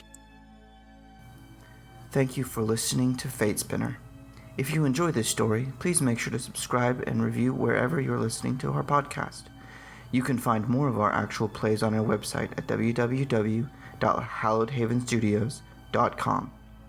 Please consider supporting us at Patreon at patreon.com/hallowedhavenstudios. Your support helps make stories like this possible. Welcome back, everyone. And here we are once again in the wonderful continent where nothing bad ever happens. With that in mind, we're going to go back to a very dire situation full of blood, guts, and gore. So here we are in the other side of Cadwin, in this massive ancient forest where the fog is rolling in, and things are getting messy. Renan, you have been successful in attracting the fiend to everyone. And for the people who don't know what a fiend looks like, imagine a three-eyed goat with a massive goatee, and as it opens its mouth, long pointed fangs going dozens and dozens back pour out of its mouth. On the top of its head, imagine like a 16-point antler spreading off in every direction as a hump similar to that of a moose just kind of grows out of its back.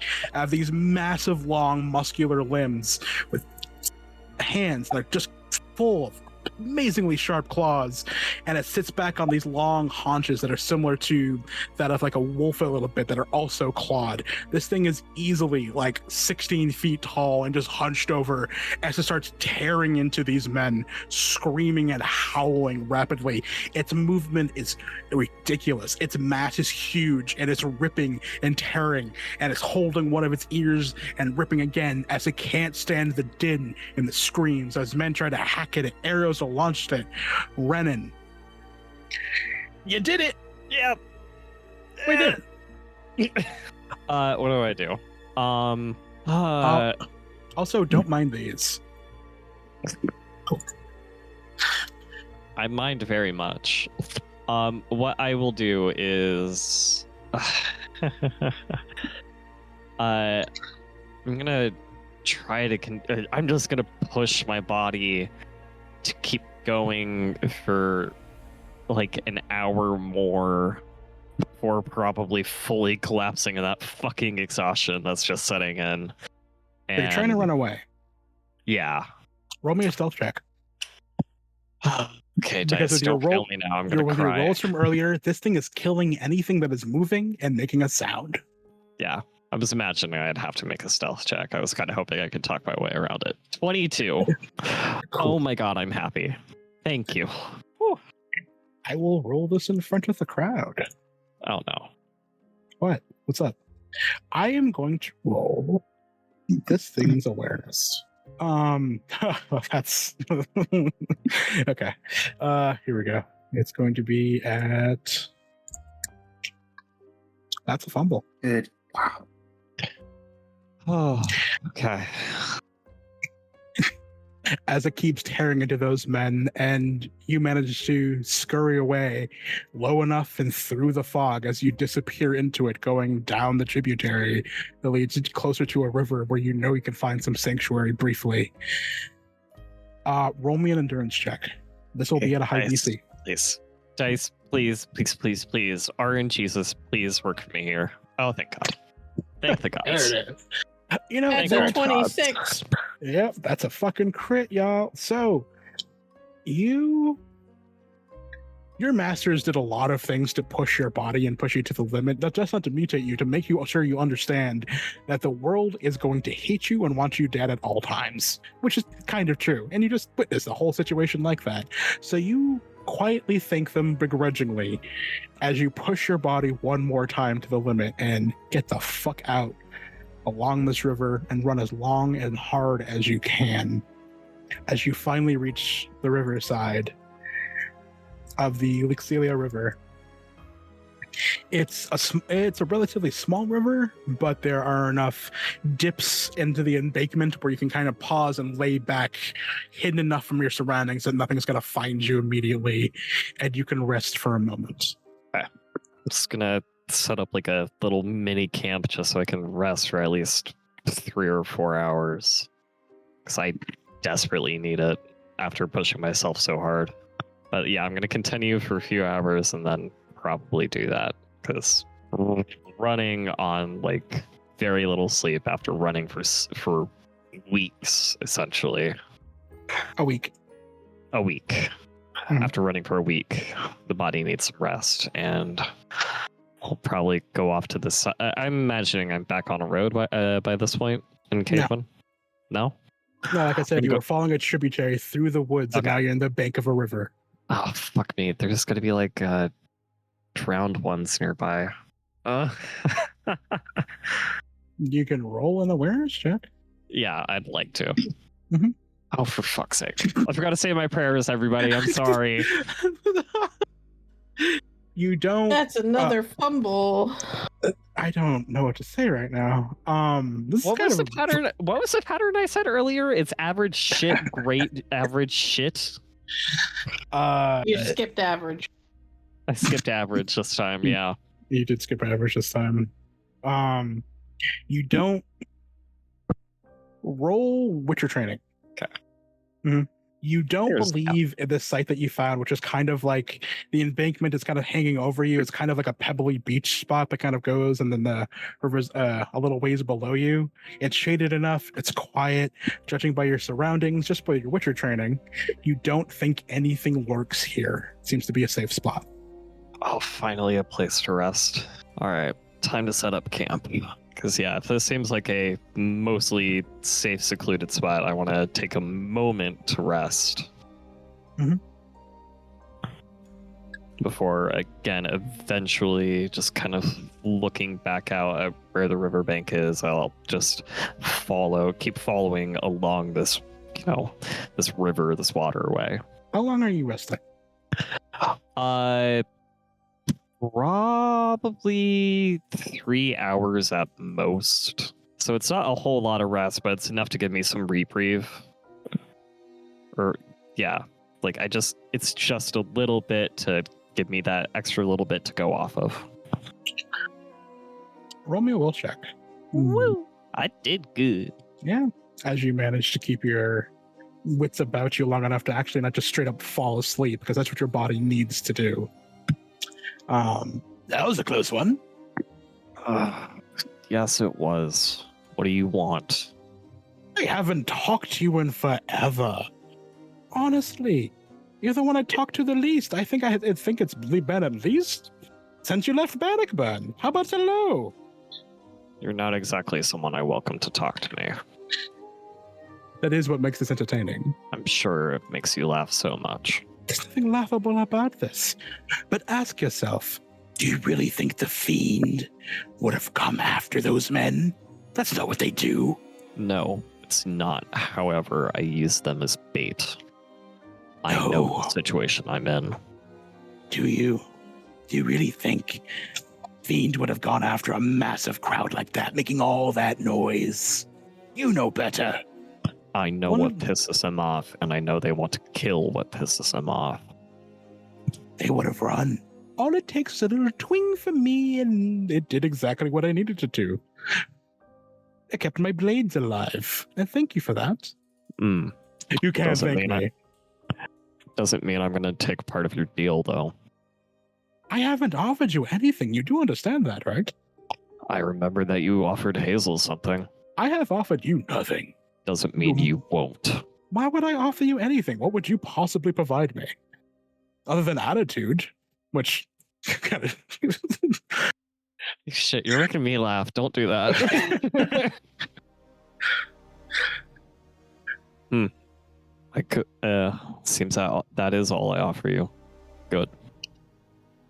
But why are you all the way out here, Witcher, other than running for your life? You could have gone south. Could have gone west. Could have gone east. I'm hoping to find Hazel. Maybe Velas. Oh. I miss having attachments. Attachments are good. They can do a lot for you. What if I told you I could lead you to them? Hmm? Maybe I will. Well, maybe I you won't, already are. I don't think I am. They did find you relatively easily, didn't they? Those men from Bannockburn. Is this after I've rested or in the middle of my rest? No, this is during. Middle of my rest. Okay. Yeah.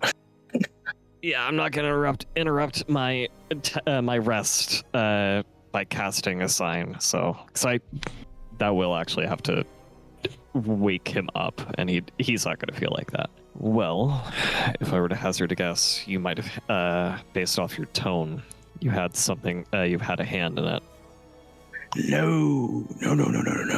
And you see, you've seen them. They've seen them before. The pale, long, spindly hands with even longer fingers kind of appear out of the air and kind of clasp and kind of pull their hands apart.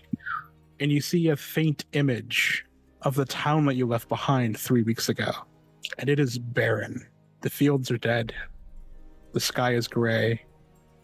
The trees have withered. Some of the houses are still burning. And the people are still burying the bodies of skeletons that attacked it those 3 weeks ago. Is this supposed to stir something in me? Really? You and Hazel cut from the same cloth, and he has emotions. Yours are just dampened. You did this. It wasn't me. I know I did this, and I left. Hmm? I left because I was asked and told. I trusted them to save themselves after the fact. I did everything I could. No. You're lying. You did that because you couldn't see beyond your Witcher stupid sensibilities. You needed to kill the demon that must be inside that man when all he was doing was helping those people. And then he wished you dead. I like you, actually, Brennan.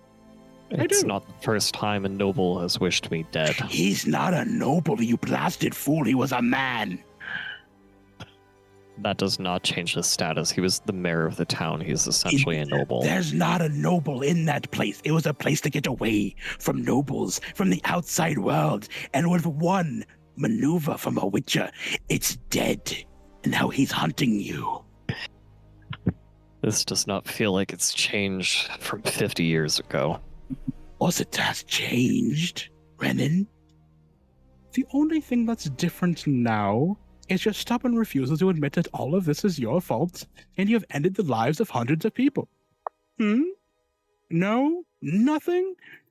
Not even a whisper of something inside you? They're not that dampened, boy. At any rate, some of them did survive. I wanted to tell you that because I do like you, Renan. Good. I expected some to survive. They'll be hardier and better for it. And they won't be living under the influence of magic. You think you made their lives better? No.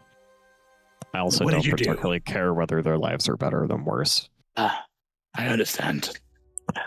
I did what I thought was right, and I stand by my decision. I know you do, Renan. Well, be that as it may, I have A guest that's waiting for you down the river. Was hoping for rest. Oh, I won't disturb you now. They're nearby. How long? Oh? Can I give you more rest? I was hoping for at least 3 hours. Is this gonna... Do I have at least my 3 hours of rest? To do what? I haven't told you what they want with you. Rest. Stay. It seems safe enough for you. Do you want me to make sure that it is? Do you want a full night's sleep? I don't need anything from you. You need sleep, Brennan. Doesn't mean I'm gonna get it from you. That's too bad. Very well. If you don't mind, I will take my leave from you right now.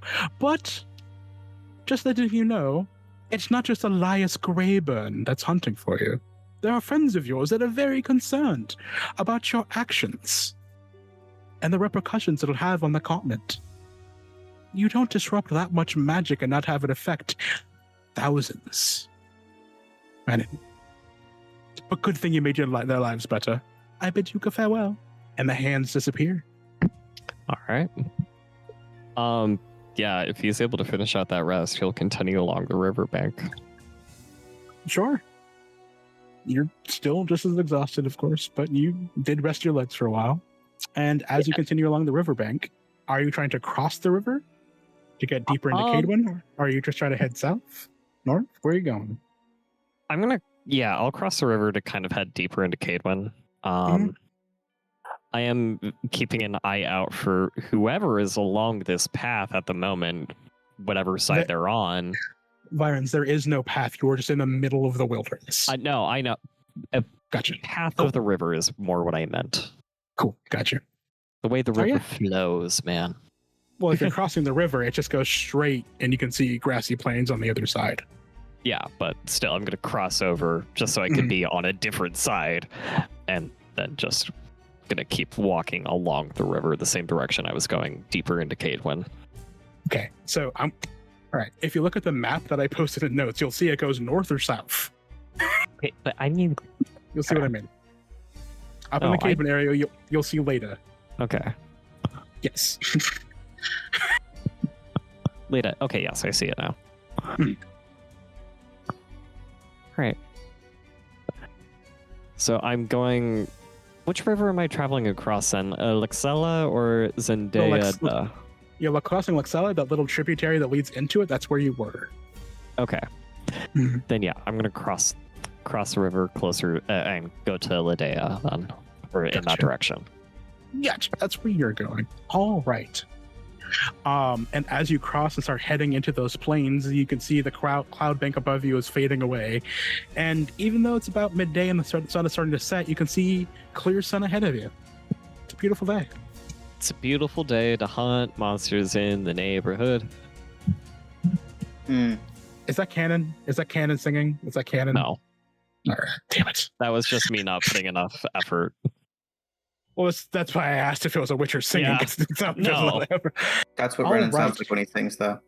Yeah, no, it's the exact same sound.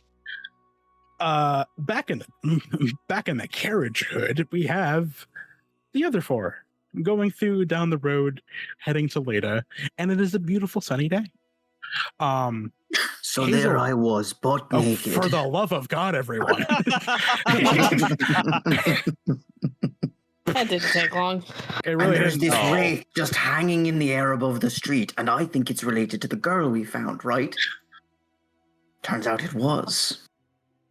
Oh, this one has some and partial it said, truth go no everybody. further, it said, go no further. Oh my god, And wait, you're right. You we were did. actually naked. I'm always telling the truth. Debatable, but I can't exactly deny you. Well, there you go. He's actually looking over at Runa about this point. He's looking back to Velas and Strana, and then back to Runa. I think when he looks back at her, Runa just winks. I don't believe we met? We have not. Where are my manners? I'm Hazel Renfield, at your service. And he'll extend a hand in shake.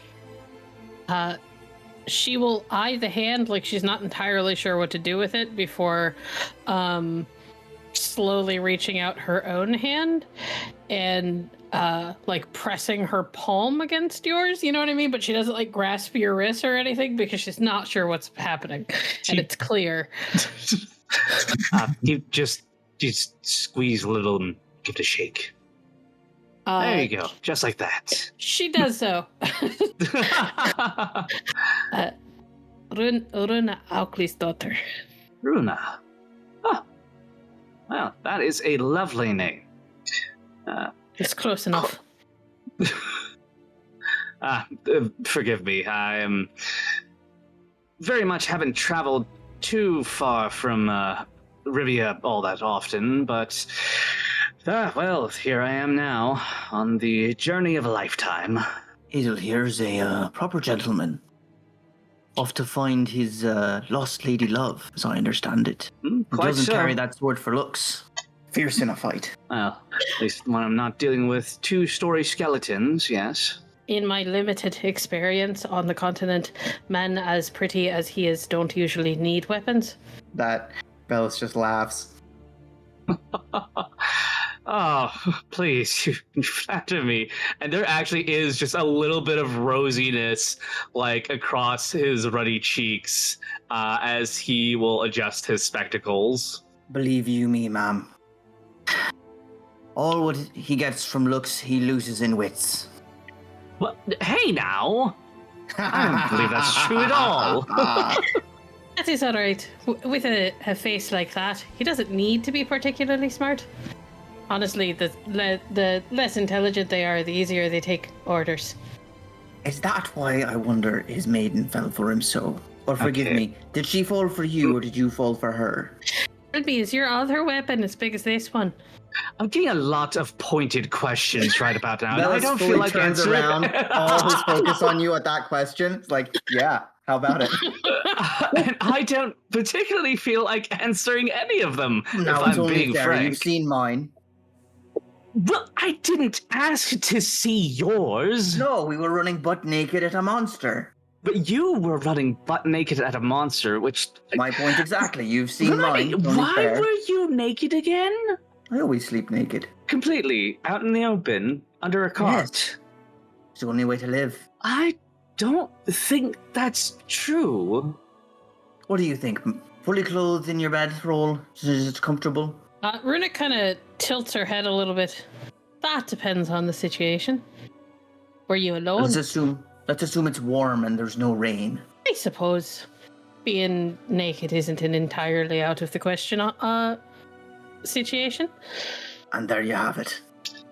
Well, bully for the both of you, but unfortunately, I like to keep my privates private. No fun at all, this one.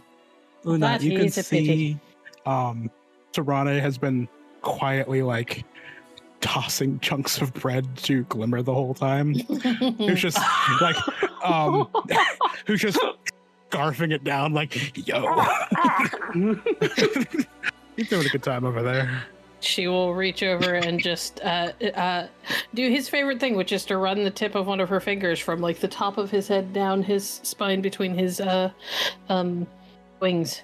Don't eat too much or you'll get too fat to fly. Oh, sorry, he just Knows seemed what he's interested. doing. It's true, I say to the crow. You'll end up like me.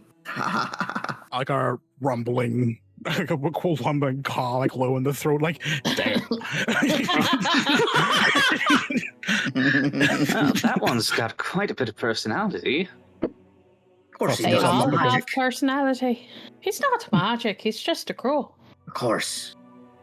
And you're just a normal lady. Pats the size of his nose. She blinks a little bit. Hazel also blinks, looking between the two of them. I'm not sure I take your meaning, sir. Nothing to mean. Velas gives a little wink, runs a hand over, like he's fixing his hair, but it's clearly over his ear, and then returns to driving the car. So, Hazel. She This lady- stiffens a little. This lady love, how long ago did she leave you? And where does he stiffen?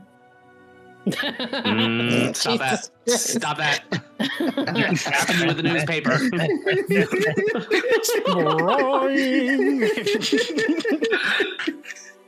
God, you Man looking like a doorstop over there.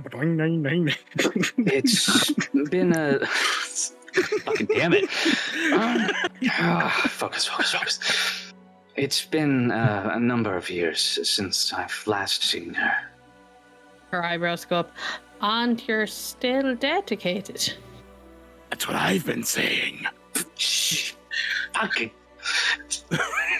Am I Are the you only one hungry? who hears that? Yeah, you are the only one who hears that. Yeah, no, sorry. Haven't had a good cuppa in a while, and I'm admittedly a little bit of twitchy.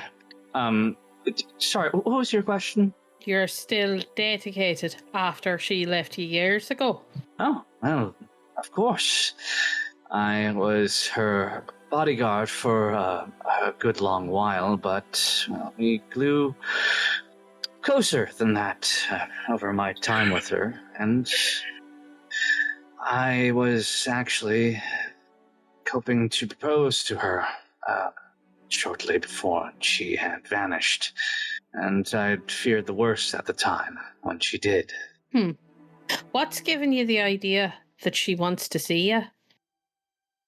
Pretty as you are, if I wanted to see you, I'd find you. Well, that's just We'd the thing. have wee babes already. He like chokes on his answer as his brows go up and his eyes just kind of like lid, and he like oh Bellis cannot stop grinning. very you flattering. seem to have a hard time breathing. Oh, I'm fine. Just a lot of pollen in this area, I think. Do you need water, Master Renfield? Oh yes, please, water, please. Well, then you should go get it. It's in the back. She looks over at Fellas. She looks over at Fellas. He always like this. Yes. He must be very fun to travel with. Never boring. I've met a dozen court clowns that were less pleasant on the road. He is like gritting his teeth just a little bit, just like trying to shake off the jabbing. To answer your question, I really didn't know whether it was simply a matter of actually being kidnapped or whether or not she simply wanted to escape the world for who knows how long. But considering that my most recent meddling and pursuits have earned me the ire of a certain necromancer, I get the sense that it might not necessarily be a matter of whether or not she wants to see me and whether or not she's physically able to see me. Right, that's where the thing with the Wraith ended up. Turns out they were all being raised by the necromancer that's apparently stolen his girl. Quite They so. destroyed a town that was protected by magic. But another friend of ours killed the fellow who's put the protections up. And how do you know that a necromancer has her? Well, he had left some evidence of his own meddlings behind, and I, being foolhardy enough to actually pick it up with bare hand, I ended up connected to him directly, and he just about almost killed me for my troubles. Runa, you can see on... You know what? Someone correct me in the chat at some point. I don't remember which hand. It's been a long time. One of Hazel's hands has distinct like scarring on it, and like it withered and came back. He'll Like- actually hold up his right hand for her and let her get a better look. Some fucked magic happened that was trying to spread through his body, and I barely managed to get away with his life. Her hand moves almost unnaturally fast as she reaches out and snatches his wrist. Okay, wow. Firm grasp, okay. To hold his hand up and kind of turn it this way and that so that she can get a look at it. Mhm. It's like you're a plant that got halfway to death and then came back, but never quite healed right. Do you have anything to find magic residue or sense it? Maybe. I have so much stuff. I know, there's just so much shit in this game. Like, where's the magic no button? Find it for me. I don't think that there's a specific thing that just lets you see magic. I think it's kind of assumed that if you have magic, you can, like, sense it. Yeah, I'll give it. Yeah, straight up. There is... And that would be like a spell casting roll, I think. Yeah, but I'm just going to give it to you because it's like so stark in the hand. There is old druidic magic all over his hand that was aiding in the healing process. What clan did the druid that did this come from?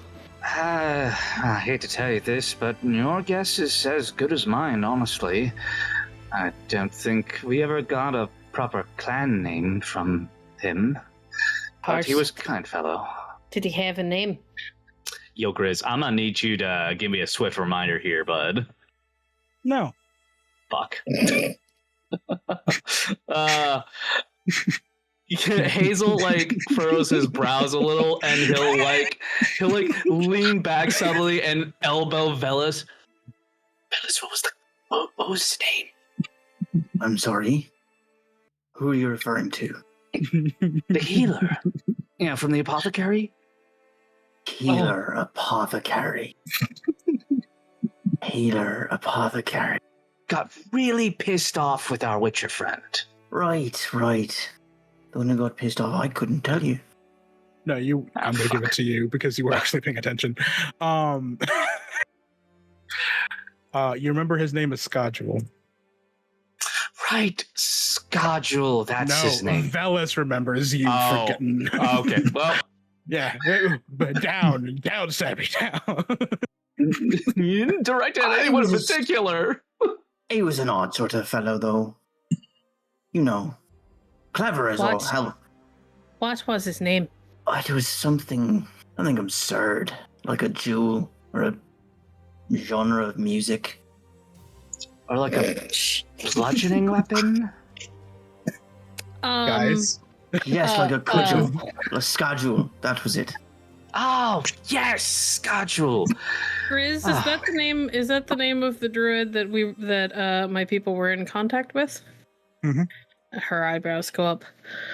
It was you lot. Begging your pardon. I don't quite follow. I mean, probably, but what exactly did he say? It was you lot that caused that ripple of magic a few weeks ago that I felt halfway across the continent. Halfway? Aye, that sounds about right. I mentioned our other friend stabbing a fellow. Broke the spell that protected the town. Did Scodule survive? Oh, yes, no, he's quite well. Left the town before everything truly went to hell. Human perception. That's a thing you can do, yeah. Does Runa prefer that he is alive? Go ahead and roll. It seems pretty straightforward, so I can't imagine the DC is that high. But you haven't rolled yet, I don't think, so. I don't see a roll. There we go. 23. She does not seem to lean either way. It was more of a curiosity. With a 23, you definitely know that she recognizes the name. Yeah, I was just like, She doesn't Hazel seem to have a saying strong everything. leaning toward. She doesn't seem to have a strong leaning toward him being alive or dead. It was more like a, what's the status kind of question. For sure. Bella's just had the thought of, is she asking if he's alive because she's concerned about his well-being, or because she wants him dead and is curious to know if that job is done? I don't know whose enemies out here, particularly among you Skellige folk. Clans go into war with each other all the time. Yes, he's took off at a brisk pace once the dead started to surround the town. He left well before that even started. It was definitely after the spell came down, though. No, it was before, as far as I'm aware. Okay, yeah, I say that. She nods a little bit. Good. It might have been after. I don't know. My timeline is so fucked in my head. I give her accurate information. I'm Whatever guessing the that may two be. of you are acquainted then. Oh, of course, known each other for years. Runa and I practically grew up together. Best of friends, best of friends. You are not who I was referring to, Velis. Begging your pardon? I I meant, see what you're saying. yes, schedule. Well, now you know. And Hazel will be looking to Runa expectantly with that question. Be honest, I've never actually met the man, but my people were in contact with him. I had come to the continent with the intention of going to meet with him, and then the omens and the ripple of magic turned me north instead. Well, that's hopefully for the best. He honestly left a pretty ugly situation, if I'm being frank. Following omens. Interesting. Who is that? That was the spirit, just Okay, kind of. can't hear. Okay. Yeah. Sorry. No, that was a soft enough voice that I had to ask. I was just like, I'm not sure true, who said true. that. Jesus, fuck, who else is here? Just kind of restrains himself from closing his eyes shut at that voice. Hey now, Hazel. I gave you a ride to go farther north. And it looks like you're going in the right direction that I've been guiding you in. And that necklace. Straight toward your doom. So, Runa, what do you do for work? You know any good spots around here? Do you... She kind of blinks a little bit. It's not obvious. He looks at her, looks at the staff, look at the bird, think for a moment. These fucking caws at you. Have you never met a druid before? You know, I've met a witch, but I don't believe I've met a full-on druid. No. Fascinating. I think Glimmer does a few hops where he's been sitting on the edge of the carriage and then flutters over and just lands on Hazel's head. Oh, well, hello there. Do I get the sense that he is trying to signal anything, or is he just being obnoxious? He's being obnoxious. Okay. Yeah. Runa will go, don't move. It's very important you stay very still when he does that. Your perception is she fucking with him? I would like to give you. I'd just like to work against you by looking at the bird and getting an ominous face. It says, "No, don't gaslight the boy. No, it's important to know the pecking order." Oh god, am I taking any negatives from said gaslighting? Or would I take bonuses to my deceit roll? You know what? Oh, better. Could I use intimidation? Because I'm being spooky about it? Go ahead, yeah. Come on. We're going to go human perception versus intimidation. And Oh, sorry. Let's be clear. +5. Goddamn. Plus okay. 5? You don't know anything about druids. Oh, no. None of us made you bring a cinnamon roll into the Witcherverse. That's true. That's true. That's a 28. Good luck. Oh my god. Alright. Well, here I go. Did that roll actually go through? I'm not seeing anything pop up. You have to make sure that you tell it no to your bonuses. There you go. Oh my fucking god. That is a critical failure for a total of 2. So, okay. Hazel. You hear what Vela said, and Runa has just gone larger than life in this moment as those eyes are just kind of gazing upon you, and you feel the crow's talons kind of tack along your forehead as you feel the weight shift, and the Glimmer just leans forward and just fixes with you under your eyes with its eyes. It kind of tilts its head, so one eye is just locked with yours for a very long moment. Start to see beads of sweat starting to form on his brow, one of them just kind of trailing down his exquisite jawline. Before the loudest, go ahead, PP.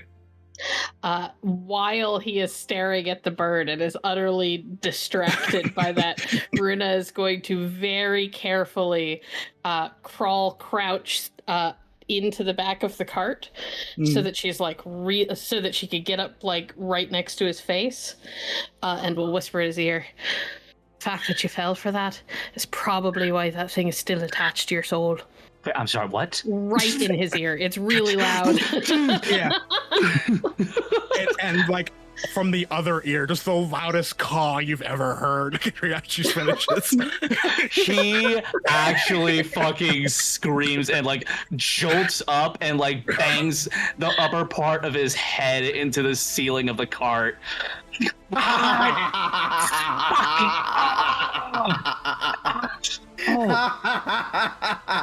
The look on your fucking face.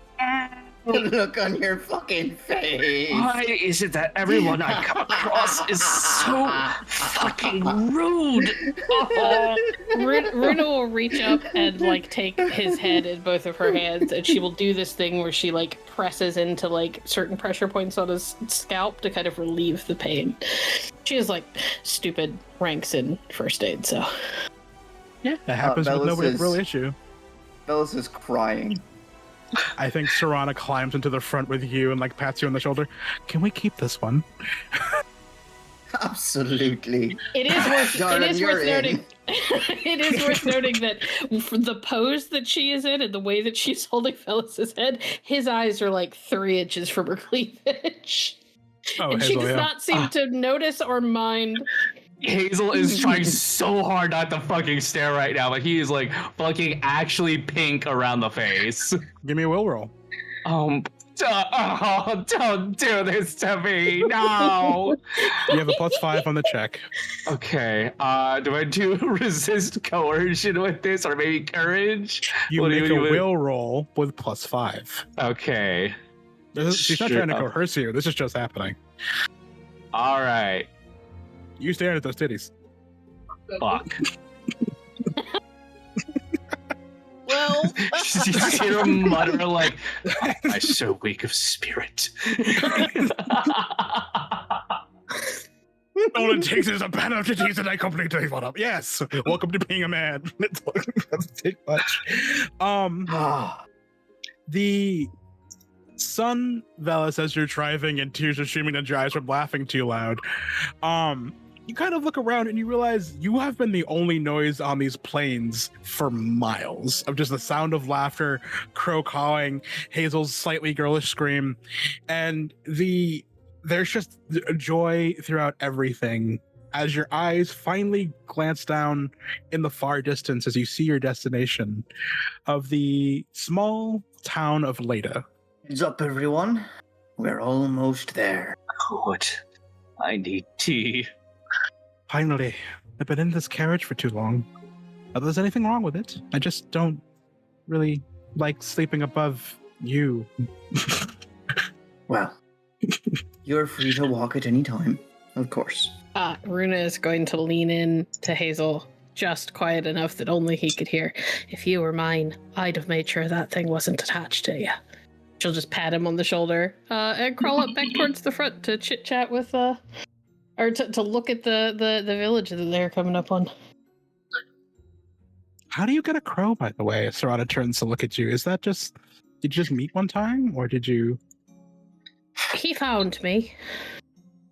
But crows have always had I've always had an affinity with them.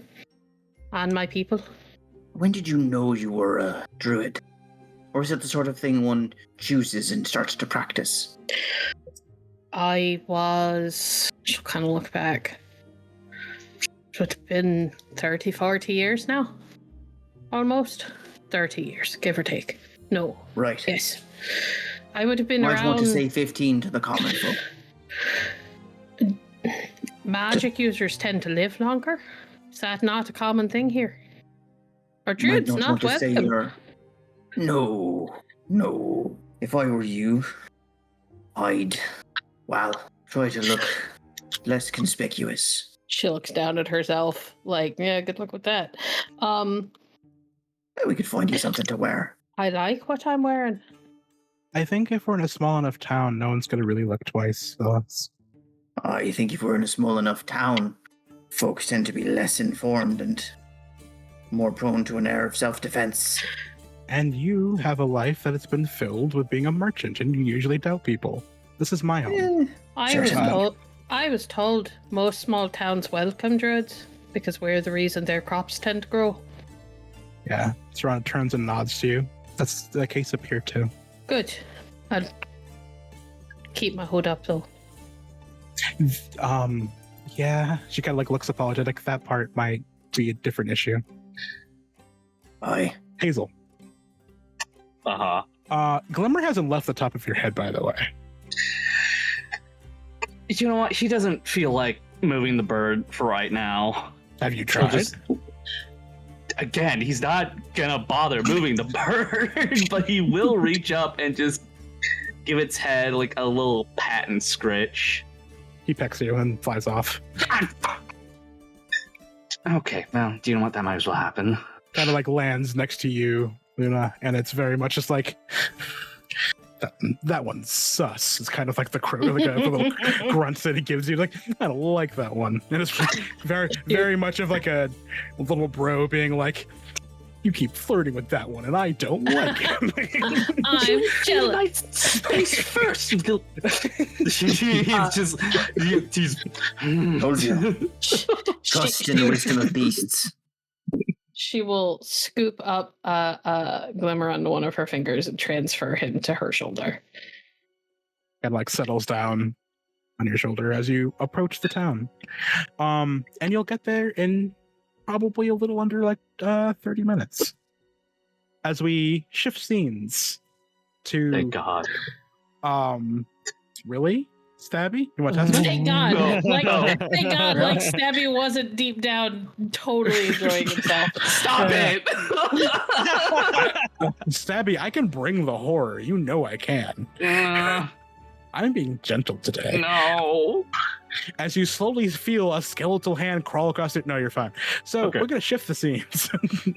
No, but for real. No, so we're gonna shift things to a windswept golden plain of wheat. The sun is just about the let's call it like 5 o'clock in the afternoon, so it is getting a little dark.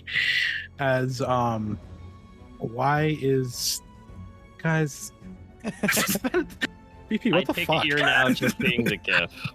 No, not that. Renan, it's been rough, but you're making progress. It's been eerily quiet in the plains. You don't see anyone. These are farming fields of wheat, and it's just completely empty as far as you can see. I don't trust it. I'm gonna keep going, but I don't trust it. I'm getting flashbacks. You should. Roll me an awareness check. That might be the wisest thing Virens has said the whole session. Hey, there we go. That's a crit. You thankfully hear it long before you should.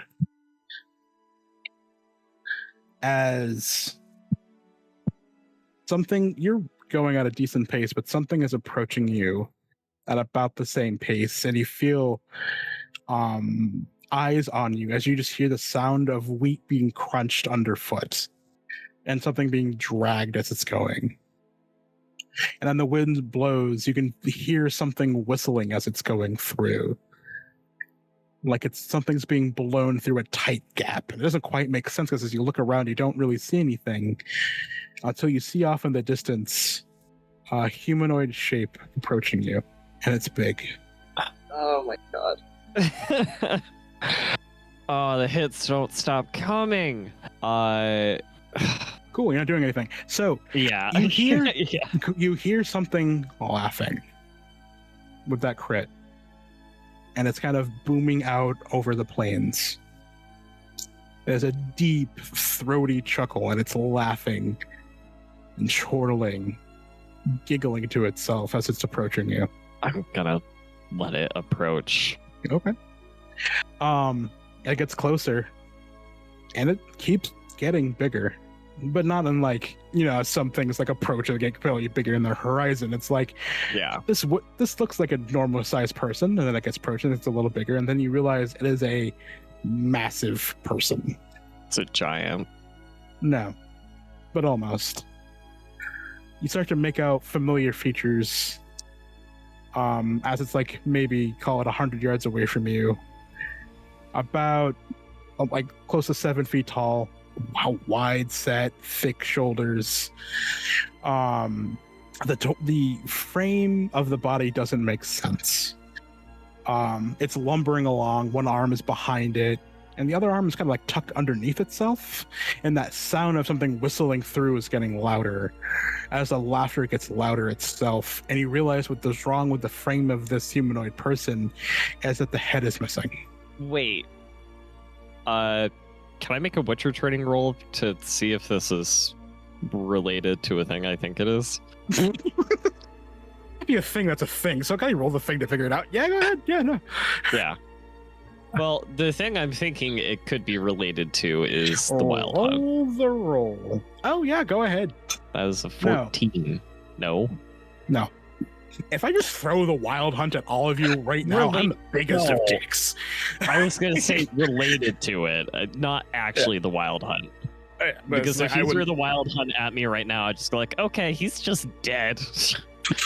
I'm going to kill Renan. No, it is not the Wild Hunt as it approaches. Okay, it's just a headless human. Familiar shirt, suspenders. I'm sorry, is this someone I know? The orange hair looks familiar. Rougher beard. But you can only see that because the head is underneath the arm that's not dragging something. Is this the son that got killed? The bigger son of the older son of the limping. It's approaching. The whistling's getting louder, and so is the laughter. Renan would know this guy's name. I don't remember. It's getting painfully loud, and so does the laughter. Also feels painful. I'm gonna. If you'd like to suggest a roll to figure out who it is. Yeah. I don't know what role would exactly be that. I mean, it probably. I have no idea. Actually, I have no idea what kind of role this would be. Throw a human perception at me then. Oh God, cry. Let's see what my zero skill ranks in this is going to get me. Something decent, apparently. That is 10. The youngest son of the Greyburns, indeed. Yeah, I don't remember his name. Cedric. What a character, Cedric. Mm-hmm. Spectre, are you playing tricks on my eyes? You if get no so, response. I do not. All right, if I get no response. Cedric! The laughter gets louder as it approaches. About 50 yards away. And it's the same height as that massive person. It's still dragging something behind it. I'm gonna walk closer, but kind of veer off towards the right a little bit, or just to see if he's gonna try to like match where I'm going. It's matching where you're going. Damn it! All right. I'm gonna pull out my steel sword, more of a just in case. I'm gonna make it look relaxed in case, for whatever reason, this thing doesn't want to bother me. But yeah, that's what I'm gonna do. I'm gonna pull it out. I'm gonna keep walking until I guess this thing and I cross paths, while I'm also having my eardrums essentially blown out. No, it's not that loud. Okay, it's just painful. Yeah, it doesn't feel great. Yeah. All right. Well, yeah. So gonna keep walking, and until we eventually meet, I guess. Are you okay? So are you walking away from? Are you going? Okay, you're walking just straight towards it. Yeah, as long as it's towards the town, then I'm gonna keep walking towards it. You don't know where the town is, Virens. Yeah, you're just walking in a direction. Yeah, I'm gonna keep walking in the direction I was walking in. Cool. Then you're walking away from it. Okay. Then yeah, I'll walk away. All right. I don't know if it's gonna keep following me, but I'm just gonna trust that it will. As you turn to walk away, you hear a bellow of rage and hurt. As you do hear in the very familiar voice of Cedric, I gave my life to protect it. It's gone. As you hear loud thumping going rapidly towards you. see. I gotta make sure this is the right oil. Yeah, I'll kind of grab my cursed oil out and douse my sword. And then I'll whip around. I did my best to protect them too. It is going to run, and it's going to shout back. Attack them! You tried to kill my brother! The only reason they were alive! That entire area was a sanctuary from everything horrible in the world! He's a big dude, and you realize what is dragging behind it is like looks like half a boat. Okay. As it's going to run up to you and start to swing this thing down at you. Yeah, can I dodge? Mm-hmm. Just gonna throw a luck point at it for now. It's an 18, if I'm reading correctly. You got it. Yeah, I am. Yeah. As you roll out of the way, the arm kind of like swings in this like grotesque fashion. You can feel like the old worn sinew because I'm going to help you with this because you clearly forgot. Cedric was buried. No, I remembered that he was buried. We gave him a proper burial because I didn't want a monster coming up. Yeah. You gave him motivation as the half a boat slams into the ground next to you and just caves in this thump, and this grass and dirt just spatters everywhere as you see him pulling the boat out of the ground to go after you again. I buried you. I gave you respect. I tried to protect them. I wanted their minds to be free. I didn't want them to be influenced. Free to do what? Free to do what? Free think. They were thinking free. They had lives, Influence. families. They farmed, they fed, they had celebrations. What didn't they have? Did you not like the fact they had full bellies? Uninfluenced thoughts. They did not. They were being influenced the entire time. To do what? Just as I was. To do what? Be happy? An influence of joy denies real emotion, real thought. Really? You see it like pause before swinging. Because you can't feel it, you get angry when other people have it? Did you feel No, upset that I you wanted to know what live a it's happy life? I know what's real to myself. You denied them. I know I was being influenced. They did not. And what happened underneath that influence? Tell me. What bad thing did they do to each other or to others underneath it? He's not going to answer because he doesn't actually have an answer for that. Tell me. Or die. Tell me. They lied to each other. They were all lying to each other because of your damn family. Fucking Your liar. family made them lie to each other. You don't influenced their have minds. an answer. Lying to yourself, lying to everyone around you. Why'd you do it? You were mad because they felt joy. Because someone pulled that away from it, so you pulled it away from all of them. Fucking Witcher. Let's go attack you again. Okay. Do you wish to I'll dodge? roll- Yeah, I'll give it another Yeah, it's good. dodge. Yeah, I think you should. I think you really should. Again, I'm going to pump another luck point into it because I am tired of having so many rough rolls today. Oh my god, that is a crit with out of 30 because I pumped that luck point in as well. Holy shit. Yeah, that brief pause where you're like, I don't have an answer for this, and you see him swinging down. That could not be a more telegraphed swing, but at the same time, you were able to fully dip that out of the way, and he doesn't have a chance to recover yet. This is an opportunity for you to do something if you wish. Oh yeah, I want to attack him. Sure. We're going to give a couple quick strikes on him. I said I was using my steel. You're going to have to let me know if the cursed oil works. Yep, I will. 2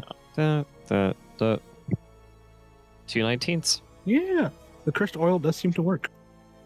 Okay, so that'd be 18 plus 5. Multiply that by 2.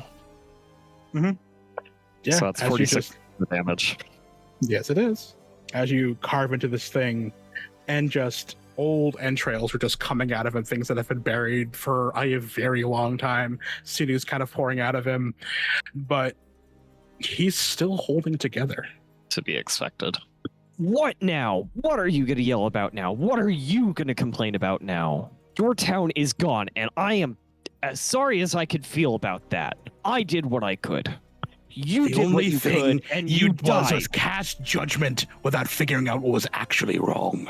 I found the source, and I put a stop, and I healed him. You didn't heal him. You tried to kill him. You, Well, I can't say you're wrong much about like that. the rest of your school, poured poison down the throat of a man in bed. You didn't even open his eyes so you could see the man who was trying to murder him. Coward. Even now you're running away from it. Even now you won't face judgment for ruining lives. He brought me back just to look you in the eye. One last He's time. a damn vengeful fool. Don't get it, do you? You and him are nothing new. Oh. Ruin more people's lives, have you? Entire civilizations next? Are you heading Cade Winter to ruin a kingdom? I have barely been here. That's not a no, is it? Kind of like straightens up. I have What to thank my my brother brothers for did. giving a chance to see the coward that you are, so I might rise again one time to aid him. Goodbye, Witcher. As it collapses into a pile of bones and skin. I imagine it's not actually the body anyway. Oh, well, consume or you can look. Yeah, I'm gonna look. Look, as dark as this sounds, of course I'm gonna harvest whatever mutagen might be there. The only thing that is there is the makeup of several bodies. And while you thought that was Cedric's head, it's just a very close likelihood to it. Yeah. Fucking tired of possessed and cursed things right now. Just want to get to that damn town, wherever the fuck it is. Yeah, you are left in this beautiful sunset and these golden rolling fields of wheat and just a pile of rotting corpses, which is kind of what you left behind in Bannockburn, isn't it? Yeah. Meanwhile, Well, then- enjoying a beautiful sunset, we have the other four people on this journey. As the four of you roll into Leda. It's a nice little town, you know. It's got a weather beaten, running alongside like the river that's a little bit farther away. It's kind of like it has like a low timber area kind of going around it from wood that was pulled from far away to kind of sort of some wooden walls around it. And you've already traveled through its fields of barley and rye and wheat. As you have appeared closer, you've seen sheep, shaggy cattle off grazing in the wilderness. But you do see the do I have the map right? Is it close enough to do this? Oh, why not? There is a lot of wagons, because just kind of off your own knowledge of the area, there's rivers in both directions that are very deep and nearby. So a lot of the business they do is actually catching fish and stuff like that for meat and other things like that. It's a pretty versatile town. Maybe like call it like 100 people in various houses all around here. Yeah, timber houses, steep roofs. Maybe you could hear a sound of a blacksmith in the distance, little market. And you see probably the shabbiest inn you've ever seen off in the distance. But yeah, here's Leda. Right on. Velas is gonna, as we're heading in, like start waving to people he saw the last time he was here. People who, you know, tried his food and remember him. Basically, I'm gonna start using my well-connected class feature to temporarily boost my reputation in the settlement after an hour of saying hello to everyone, which we can like fold into roleplay if you'd like. I think you get a few waves. Yeah, just like there's the absolutely gigantic dude on his cart and he's got the good stuff. Mhm. You know, there's it depends on the last time you've been around here, but people recognize you. Yeah. There's a lot of like, hey, he's one of the good ones. Come on in. And I absolutely am. Everyone always says that. Yeah, it's a hard place with same. hard people. Did you say it was called Leda? Leda. Leda. Well, I told them I'd see them later. Rocks fall, everyone dies. I'm going to Even bed. Runa and the crow both heavy sigh. Do I peck him? Do I peck him? Bellis just laughs. Do I peck him? Peck. They can't actually talk, unfortunately, or she would absolutely say yes. I mean, whenever I speak as the crow, it's very much body language. Like, please let me get him. Let me at him. Let's just real quick. He won't feel anything. I swear. She will casually turn her gaze like she is incredibly interested in something in the opposite direction. I am giving myself deniability. A sharp peck in the back of your shoulder. Someone doesn't like my comedy. Venice, you have some experience with this place, yes? Does it seem normal, comparatively? No, the last time I was here, you see, we had this strange encounter where nobody wanted to leave. No, it's just a town. I'll have you know, I was getting ready to jab you with the tip of my claymore. Yes, don't. Which one? Hush now. Actually, can I roll well-traveled to see if there's anything noteworthy about this town? Everything I just told you. It is a small farming town in the middle of Cadwin in these big fields. There's not something special about it now. Okay. I'll give you a something that's not in my notes. Their mutton is fucking top tier. Just fucking solid. People come like, hey, have you tried that? Have you tried the mutton here? It's fucking good. Delicious. Balls off the bone. Absolutely, we'll have to try the mutton. Trust me. You've never had the like. I think I'd be happy with just about anything edible they put in front of me right about now. You Should do have said look. that you were hungry. You do look famished and like you've been walking the whole time. And I pretty much have been, yes. So That's an odd choice. what do you all do? I'm sorry, I was giving them a minute. Yeah. They're just kind of going back and forth like, what are you doing? I don't know where anything in this town is, so I think Runa is kind of following Velis's lead for the moment. Yeah, it's sunset. We'll head to the inn. I'll pay for some rooms, care for the horse. Yeah, it's the Broken Pike. A nice little place. You have a horrific feeling of deja vu as you enter. There's just an old man with a mug in front of him on a table, and then just rooms off to the side, and he's clearly been drinking the entire day. He's like half asleep.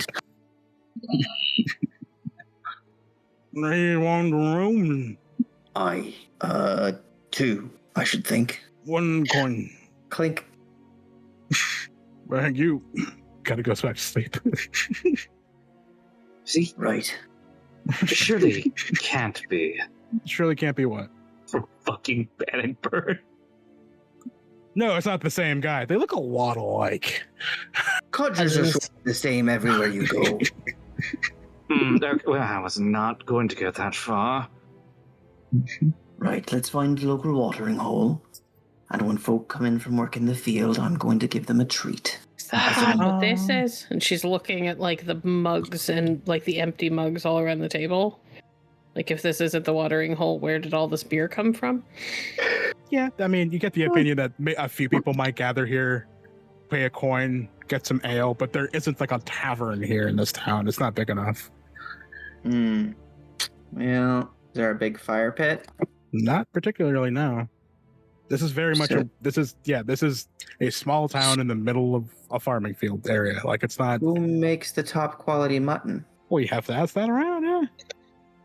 Or maybe maybe the houses around here, just go buy some from some people. Everyone around here has access to it. It's not like there's a tavern that makes high quality mutton. It's just that the mutton here is very, very good. Well, now. It is a detail I made up on the spot when you asked the question. The girl who's It's about with to us. become the main plot. Sorry, Molly, go ahead. The girl who's with us said she's from here, right? Drana's from Cadwin, not this town. Oh, okay. I'm sorry. I misunderstood. Yeah. No, you're good. But she's just like, I mean, if you're looking for mutton, we could probably just see if we can knock on a door and pay for some. Absolutely. I'm going to knock on as many doors as will have me. Yeah, doesn't take very long. Yeah, a few more coin than business. a few more coin than you'd expect because takes a bit, but yeah, you do get some high quality mutton to feed everybody, and a few vegetables off to the side to eat as well. I'm also hoping for enough mutton to take to other places and resell.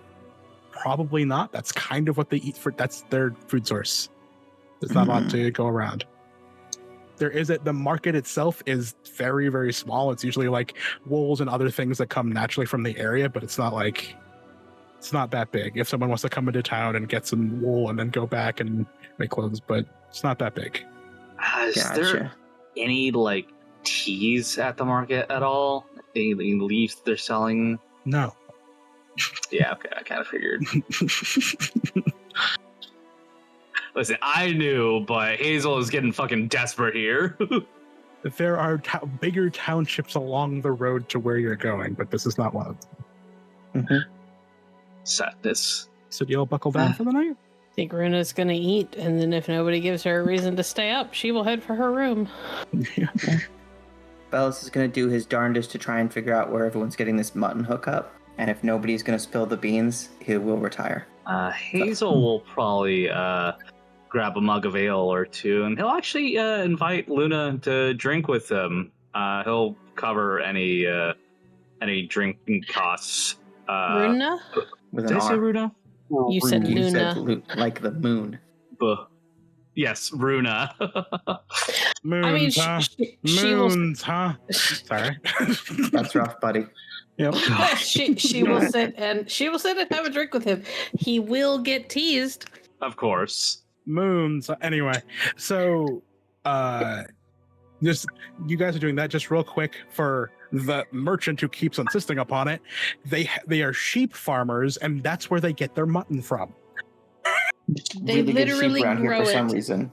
It's like I don't. They have. If you want to buy a sheep, This Velas- grassroots mutton operation is real suspicious.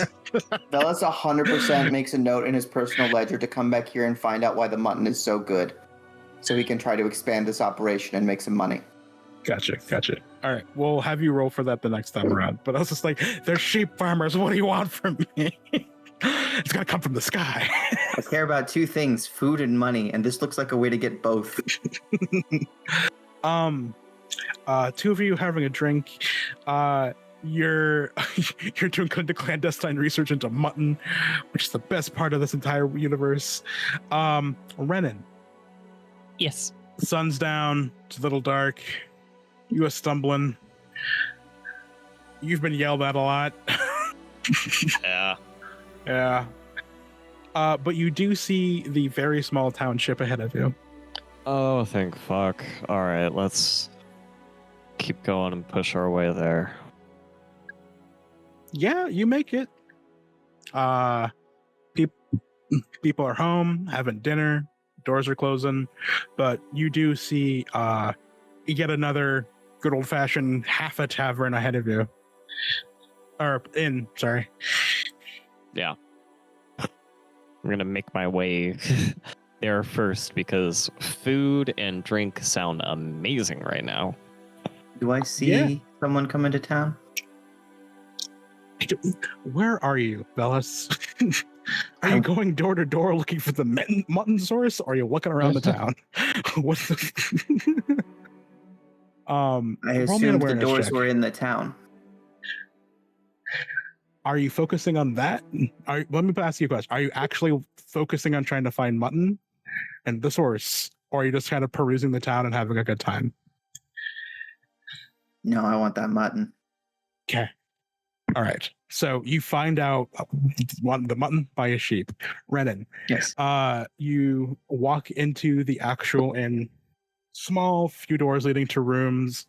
You see a horrifically familiar shape of the innkeeper on a chair, kind of collapsed over a table with a mug in his hand, half full of ale and snoring. There's maybe 6 people in here drinking. It's like seems to be the only spot where you can do that in this town.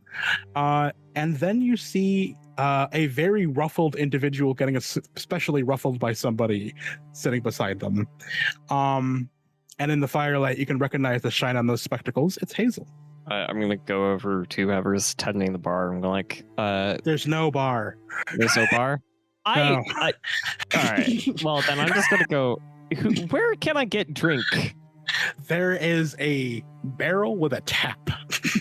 The I'm mug gonna next to go. it. I'm gonna go grab a mug. I'm gonna get myself a drink, and I'm gonna go sit next to Hazel, just without announcing myself or anything. I'm gonna sit there, and then I'm gonna look at him and be like, he sits down just in time to see Runa with like her chin propped in her hand as she is talking. A few years is a long time to go without. Hazel, Are you don't actually fall for trying it. to tempt me? Yes, thank you. I have it under control. He like snaps his gaze over to Renan. Oh shit! Wait, are you actually here? Yes, I am here, and you can see him giving. He's forcing a smile on his face. Don't do Well, that. that's terrific. That's a That's a that's good effort. Okay, I guess I should stop now. Well, Renan, good to see you again. Hazel Also- Renfield, good to see you too. I take it you've given up on your bride and have fallen into. He looks over to Runa. Druid? more monotone. Oh, sorry, Druid.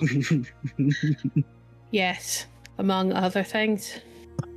I don't think I've ever met a druid before. I've only heard rumors. Mages, We don't though, like that's unnatural different. things, so that's not surprising. If I could look at my face, I would probably agree with you. You're bogging. You should really go wash up. Do you know where? There's a barrel full of rainwater out back. I'll be an hour. As you stand up, It has okay. Velas walks into the inn. Well, well, well. Mr. Vol, good to see you again. Fellas, I found him. Oh no, Renan. near was always trying to sleep. Renan Why? Sigon of Etolia. Left anybody to die lately? Funnily enough, Yeah. same people and a fiend. Those town folk ever catch up with you? They did. They also sent a cursed thing after me. Oh, fancy that. Cedric. Fancy that indeed. Despite how we left things, it is actually good to see you. I'm sure it is. You look like absolute hell. Wait, did something happen between the two of you? Runa, just so you know, everything here is really tense if you haven't figured that out. No, I hadn't guessed. you know. Really? Yes. Goodness gracious me. Hazel is just looking between the two of them, just completely clueless because whatever the fuck happened between the two of them, he was not there for it. Nope. Yeah. Well, where are you headed? So looking for this one here, and he'll nod his head over to Hazel. He like Oh. slowly points a finger at himself. Yes, you. Believe it or not, I am interested in you. I hate to break it to you, but I don't think he's interested in your type. Oh, not like that, miss. Oh, okay, good. I don't know. Why don't you wash up? Again, I'll be an hour. And with that, he'll actually stand up, take his mug with him, and he'll at least leave. No, he's not going to leave anything. Yeah. He's just going to take his mug and he's going to go wash up because he is covered in filth. Hazel will like lean over to Runa. Okay, that's a bit of a new development. I actually don't know what is happening between the two of them, but it feels slightly gay. Maybe I'm reading it wrong. Bellis walks over to the drunk man and says, How many rooms in the inn? You paid for 2. How much for the rest? The rest? There's 6 rooms. puts 2 more coins down. I said there's 6 rooms. 1 coin for 2, right? I didn't say that. Begging your pardon, sir, but you did. Not a moment ago when I came in and rented 2 rooms for you for a coin. Oh, I don't right remember. You're getting the impression he's being very honest.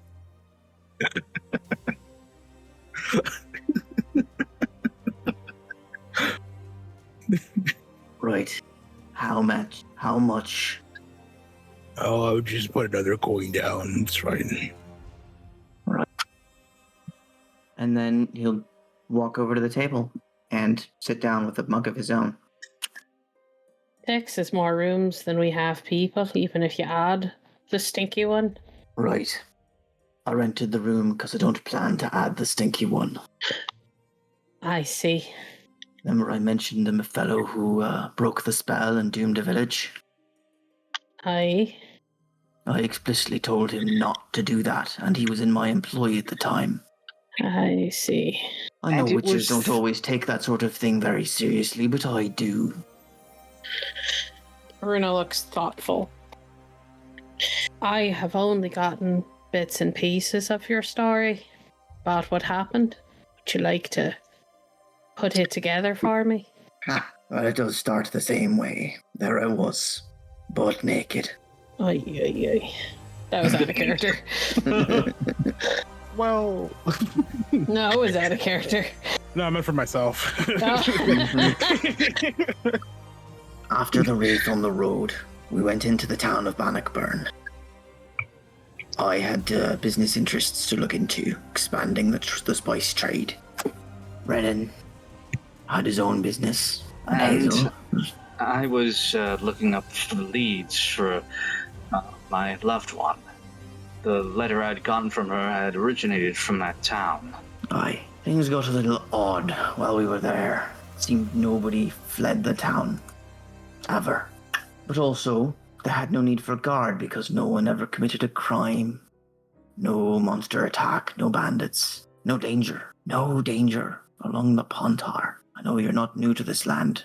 Or I know you are new to this land, but that's quite a thing. As it turned out, a member of the leading family there, the Greyburns, had made a bargain with a creature for safety for the town. Except those who stayed couldn't leave. The other Greyburns took care of him. I don't know how much of the deal they knew. Renan disagreed with the cost. Thought folks who can't choose aren't really alive or something like that. Me, I think a man's alive when he's alive. Anyway, Renan killed the fellow who'd put up the spell. And this part was actually your fault, points at Hazel. But my fault? How was I Aye. involved? Aye. Well, the dead didn't go there for Renan, did they? Oh shit, yeah, that part was my fault. Right. We brought forth a force of the undead. Tore down a beautiful town. As I hear, it's practically a ruin already, and it's not been a month. That's unsurprising, given the powerful magics that were influencing the reality of that space. So, there you have it, that. If you were to sense some tension between myself and the Master Witcher, it would likely be because he chose the right to choose your death for a lot of folk. And when I hire a bodyguard, I expect him to do as directed. I'm paying the man. If I say don't kill people, I kindly hope that he doesn't kill people. He nods a little bit. Grizz, Mm-hmm. could I make some sort of a roll to try to figure out if I could, start to put together what they've told me with what might have been going on in that town, especially, when compared to the letters that we were getting from the druid that was there? Sure. I'll just start spitting. You're good. You're smart. You're a smart cookie. I am smart. You're smart. The phenomenon that Skadjo was describing is very similar to that, where it is a beautiful space where the fabric of reality was twisted in a beautifully horrific way. It was a paradise. Vast farm fields, beautiful rolling streams. The town itself kept expanding. More people would come, and they wouldn't leave. But there was no crime. There was no issues. It's just as Velis is describing, and that's what you read in those letters. It does match up. However, what Skadjul understood was the cost had already been paid. People staying in that town wasn't the cost. There They just just- needed to. They chose to. No. No. Whatever was in that town over time just kind of slowly fed into their brains. There was no reason to leave. Why would you leave there? Okay, so they were in fact being influenced. They were being influenced. And over under a brief period of time, which you don't quite know yet, they would just be like, yeah, why leave? This place is great. And the town slowly grew that way. But they lost their ability to choose whether they wanted to leave, but that wasn't a cost. That was just an effect of the spell. Okay. The cost had already been paid, and the reason the spell was intact was because the Elias Greyburn made a pact for this ability to do that, to have this paradise, to have people come and stay and just truly be happy. This coincides with what Scott Jewell's telling you. The almost killing of Elias did immediately just remove the pact because the person holding it together was dead. There are no, they don't know about that. Never mind. But this does line up with the strings of fate that you did see on everybody. Whoever the specter you saw hanging around Hazel, who you haven't seen since, was pulling these strings and keeping this all tied up together. And the longer something was probably around it, the easier it was for it to form a string and attach it to the spell as part of the pact, as part of its duties. But beings like this were usually getting something out of it, and you can't quite figure out what the spirit or being was getting out of or is doing with these fate strings to sustain it or make it do better things. But you also understand the kind of other side of this coin, that as soon as Elias died, everything went to shit. Right. And it is like you see what Velis is saying, but you also understand what Renan is saying, where it's like they didn't have free will, and Velis is just like, well, I'm sorry, they were happy. So yeah, that's kind of where you see both sides of it. And it does match up with the letters you were getting from Skodule, of where he was like, I'm not sure what to do right now, but fucking with it isn't good. Right.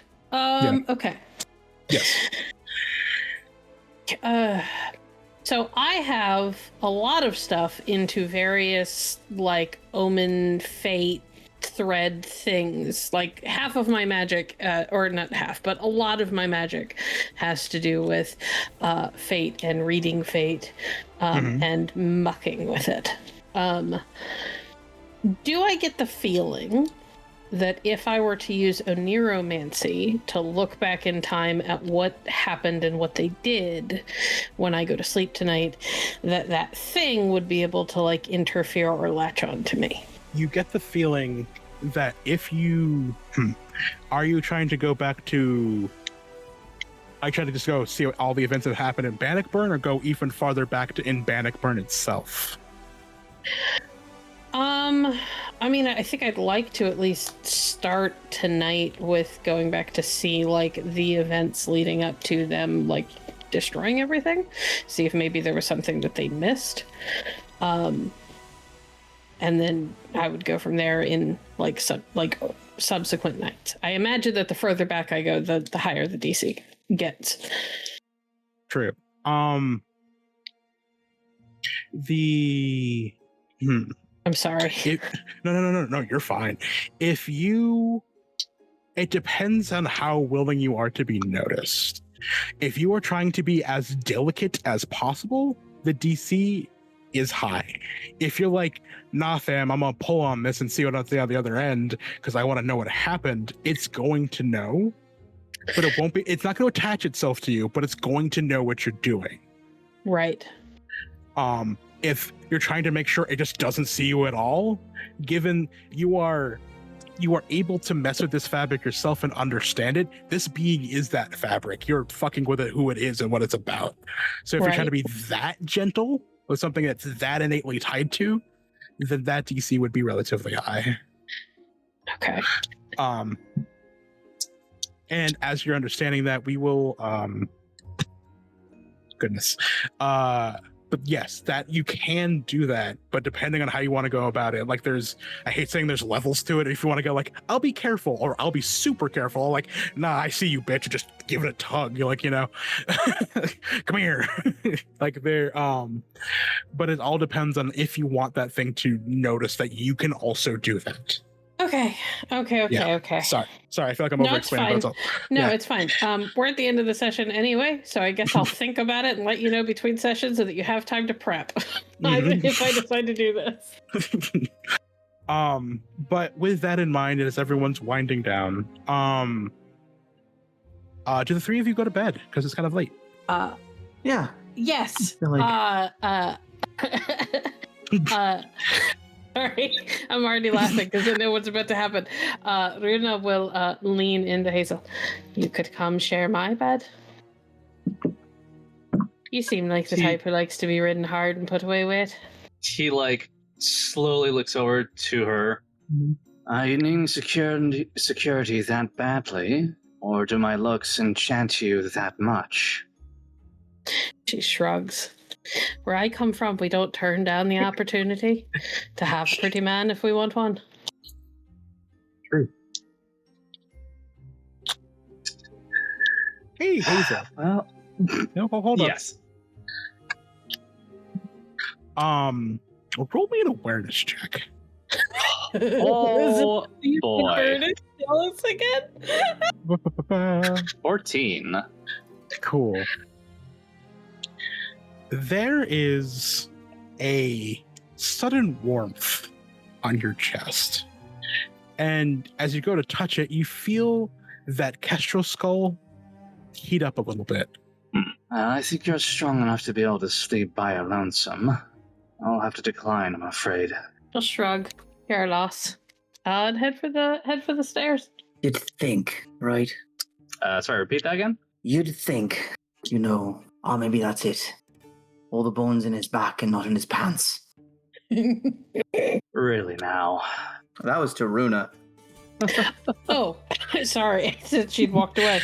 Yeah, that was kind of up in the Bellis air. I is was heading like, upstairs. She will shrug a little bit. Some men don't understand what they're missing. Mm.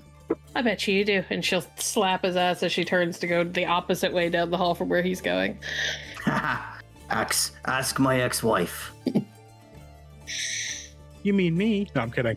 How to make OG shit Hazel as fast. will fucking shake his head and finish his drink, and he will go ahead and bed down for night. Does the kestrel skull cool down over time, or is it remaining just kind of warm? Do you look at it? Yeah. There's a crack in the skull. You recall the only reason this thing worked is because you thought of his doula. Stabby. Thoughts. Opinions. Okay, hey, give me a moment, please. Sorry. He frowns a bit. He'll squeeze it. Is it like a complete break, or is it just like a faint crack? There's a faint crack in it. Apologies. Can't be letting myself get swayed now. Not so easily. Not when I've come this far. He'll brush his thumb over the crack before taking the kestrel skull, and he'll dip it down beneath the collar of his armor. As you rub your thumb over that crack, it does disappear. Right. Off to sleep then, and hopefully by tomorrow, to a town with some actual goddamn tea. And he'll walk to bed. All right. As everyone goes to sleep, all the doors are shut. Renan, you finished your bath and you're like you're entering the actual inn. Rooms are full. Mind if I join you in sleeping in here then? 10 coins. I look around. Is there anybody else in here right now? Yeah. 5. Get out. No, I tried. I'll place down 10. Where are you putting a 10? Where am I putting the 10? He said 10 gold to sleep in here, so. Oh, I think it's a tent. I was just like, why No, are you 10. 10. I'll just put on a tent in the middle of the Yeah, I'm just gonna just open up a tent that I totally have. Yeah, you know. Hey, I don't know. But yeah, he nods, scoops the 10 into all the other coins into his pockets. Good night. Gets up, heads down the hall to the 7th room that is his, and shuts the door. Yeah. Yeah. As you find a spot to sleep on, and everything goes down for the night. Stabby. Welcome back to HHS. We're gonna end for the night.